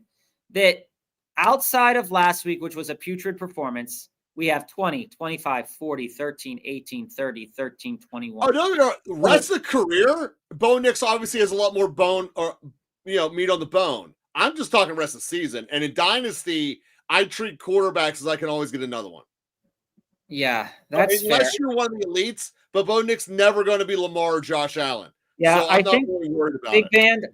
Big Band. I think I'm on Daniel Jones, but I'm still not writing off Bo Nix like most people will. Jamar gets Pittsburgh when I'm playing the garbage team. He's going to get me 30 plus points, and I'll probably win by 40. Yeah, absolutely. Probably will. 9-1 Big Bando. Yeah, I don't think it's a bad idea going with Daniel Jones rest of the season. Regardless of which option, do you think both are fine? Mick, yeah, I think both those trades are fine. It just depends on if you want to start 2 of the Dallas wide receivers. And honestly, if you want to try to get more for Jonathan Taylor, that's your prerogative. You can potentially get chase in a piece. You can potentially survive, but with Jonathan Taylor on a bye this week and Jamar coming off the bye, I really, really like Jamar long-term for the rest of the season. Am I buying Hampton right now? I'm just trying to get injured guys off the down bad teams who have them. I think it's fair. That's a great strategy. It's how you win. Titan, I think it's fair that if you're secure on your playoff spot and you're not worried about any injuries to your starting players and you have the capital to buy into it, Hampton in the playoffs, if he plays, is a reasonable buy if you have the equity. I'm not giving up a lot to get him, though. I'd actually give up probably the same amount for Bucky and Hampton. That's kind of why I'm waffling on that Bucky Irving kind of thing. Because breaking news: Purdy will start. Yeah. It still doesn't make a difference to me. I'm thinking of trading Nico Collins. I would never trade Collins, let alone for Chase Brown. Shannon, so you will never hear me endorse that. Joe will never endorse a Nico Collins trade. I think if you're looking for a running back, it's fair enough value. I wouldn't do it. I wouldn't do it. I'd keep Nico and look for a different running back. So you got offered Swift for Genty straight up. Would you do it? I got offered Swift. So your running backs are Cook, Swift, Monty, and Hunt. And somebody offered somebody offered you Genty for Swift straight up. I think I'd still keep Swift. I'd keep Swift. Genty's about to fall off a cliff. I brought it up a lot of different times in today's show. Luca, rewatch from the beginning. We hit it very early in the beginning. And Lucas, for this other question, hold on. There's another question there. Other question. Cook, should I trade him for the tough playoff schedule? I wouldn't worry about the tough playoff schedule. Cook's a beast. As we have shared, the Buffalo Bills have a tough playoff schedule for running backs, and James Cook can absolutely get blanked certain weeks. But again, Browns, Patriots, those are the two top run defenses. They don't have to give him the volume, but he might end up in the touchdown. If you can get fair value for Cook, knowing we're entering playoff time and people are preparing for that, yes, trade him. If you don't get fair value and it's just like a run-of-the-mill trade, I don't see a reason to have to, because he's on an offense that's going to move the ball. He's going to be He's going to be valuable in that offense. Which football teams are you a fan of? We're both live in Pittsburgh. We both like the Pittsburgh Steelers. I like the Detroit Lions. I also like the Cincinnati Bengals and the Saints. You guys, if you watched on Monday, you saw me wearing a Seahawks hoodie. I don't really like Seattle. I bought it at Marshall's for like $8. I'm thinking about, and anytime you can get like official apparel, like this Bengals one, I got at Marshall for like 10. And on like NFL Shop, this is like a $50 hoodie. This is one of those combine hoodies. Super comfortable. I'm thinking about starting Vidal over Woody in the flex. I think Vidal is a fair start for you, Plot. I still value Woody higher than Vidal this week because the matchup is better for Woody in a game script where they should be winning. Now Vidal is like that perfect borderline guy. Like, it's totally okay if you have Vidal on your bench. Like, that doesn't make you're making mistakes. It's a fair question. It's just the way that it is. Yeah, and in terms of like I said, the other running backs from your team, Titan, when we were talking about it, Woody, Saquon, Swift is fair. If you want to leave, again, at the end of the day, I think Swift and Vidal are going to project about the same. The only equity that you have to think about is the touchdown equity. Which one do you think is more likely to get a touchdown? And that's the one I'd be starting. Non-drunk Mike McDaniel, thank you. Thank you. I appreciate it. Well, that's a good thing or a bad thing. I've been one hit fire forever. Any trades I have: London, Nico, Rome, Igbuka. Running backs are Woody, Dowdle, Brees, and Manungai. Roman, I would honestly like. I would package Rome and try to upgrade your running backs. We talked about this a couple weeks ago when we were saying, is it okay to trade Brees Hall? Yeah, it's okay to trade Brees Hall. It's an offense that doesn't have to move the ball if it doesn't want to. Brees Hall is locked and loaded in the volume, though. So if they continue to use him with volume, they didn't end up trading him at the deadline. So that means that they're just going to want to wear him out as much as they possibly can before they give him up to the next person. So Brees Hall is absolutely one of those guys that you can move. If you pair up Brees Hall and Rome to really elevate your running back room a little bit more, that's what I would do, because I'm very confident going forward with London, Nico, and Igbuka.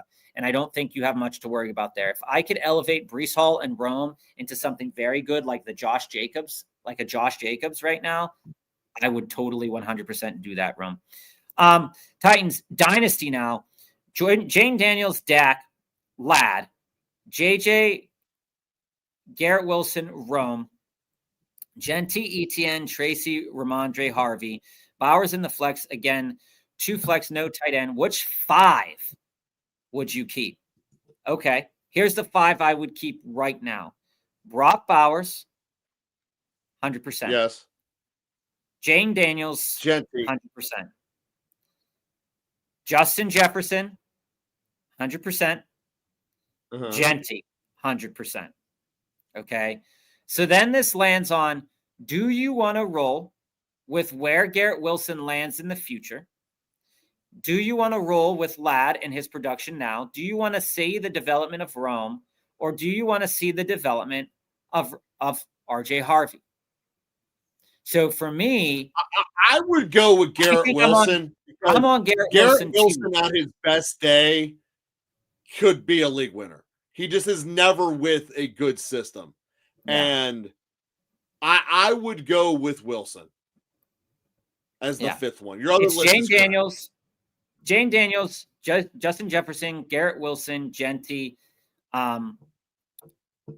have the right Jayden Daniels, Justin Jefferson, Garrett Wilson, Genty, and Bowers. Yeah, right? That's right. Okay, great. I'm not winning this year, so I'm looking to consolidate for a better running back like Hampton. I think that's fair. If I could move Rome and Etienne to get into Hampton in a dynasty league, yeah, sure, that's fine. No doubt. Pick 2 to start: Henderson, Rashad, Diggs, or Aaron Jones. Again, we've talked about this. Henderson and Jones. We talked about the possible problems of starting 2 Thursday night football players. I like Diggs and Henderson this week. It's a shame that they're starting on Thursday.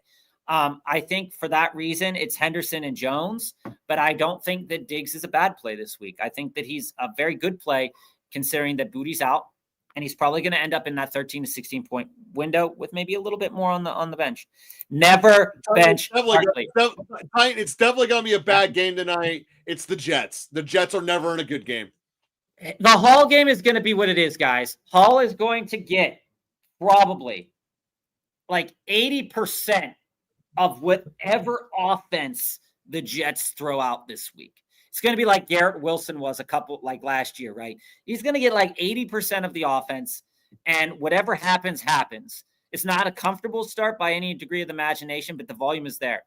Hall took my friend's girl in high school, so I say bench. Love it, plot. I enjoy that. So rather than dropping Scat, I put him on IR. That dude has a great locker room presence. He's a great teammate and brings out the best in others. I refuse to drop him. You are a Giants fan, and I fully endorse this. I also endorse fantasy football room locker culture.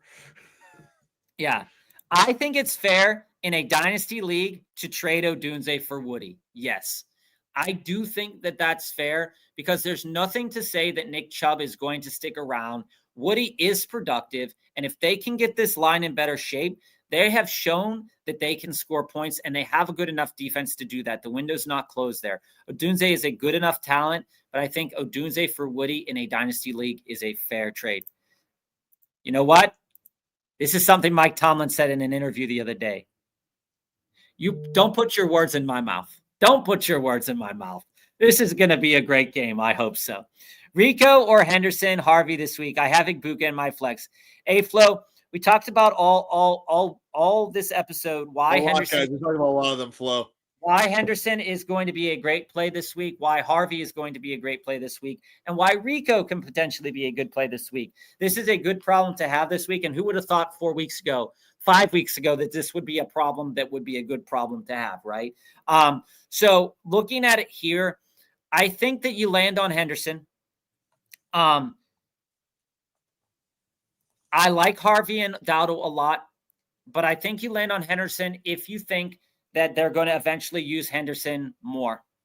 However, the problem is if they're up early, they could easily take Travion Henderson out of this matchup and just put in Terrell Jennings and run this clock out. So that's the other. They're still going to do that. He's going to have 2 touchdowns, though. This is the problem with Travion. I think I still start Travion out of those guys, but I am comfortable starting all 3 of those. And I think they all project very similarly. Thursday night's stupid. All things the same. If you want to stay away from Thursday night, I get it. And I think Harvey's a great play or Rico's a great play off of Thursday night. What do you think, Joe? I'm going Henderson. I've been saying this whole show and I'm not messing with it. Sir, who do you like more rest of the season? Jackson Dart or Brock Purdy? Single quarterback, that'd be my backup for Mahomes. Titan, you said it Dart, better. You have Dart because he's the only one who could start over Mahomes. It's Dart. Dart would, and I don't know who this was last week that I said Dart over Jalen Hurts. Dart was the play. Dart, when he's healthy, is the play. Even so over guys, you got us for an extra hour in this one. That doesn't normally happen. We're going to wrap up here on Titan. Would you keep Woody over Jayden Daniels? It's an 8-man dynasty, so I can afford to find. Joe said this very well earlier. In dynasty leagues, there is a chance that you can always find another quarterback. That's right. You have seen this year that even in a non-dynasty league, that Stafford has been outscoring some dynasty keeper quarterbacks. So if you don't want to keep Jayden Daniels and you like the equity of the running back room, which I always like, but again, they could fade as well. And there's always 2 rookies that come in as a starter that you can pick up. So, and you have that high level pick. So if you wanted to get a quarterback next year, you could. So I would trade Rome for Woody, and I would keep Woody over Jayden Daniels. Yes, I would. Bob's got a big Woody right now, and that's how we're going to end the show. Time I would. Guys, we appreciate all the love. Like, follow, subscribe if you haven't already. We will be back with you Monday at 3:45 Eastern Standard Time.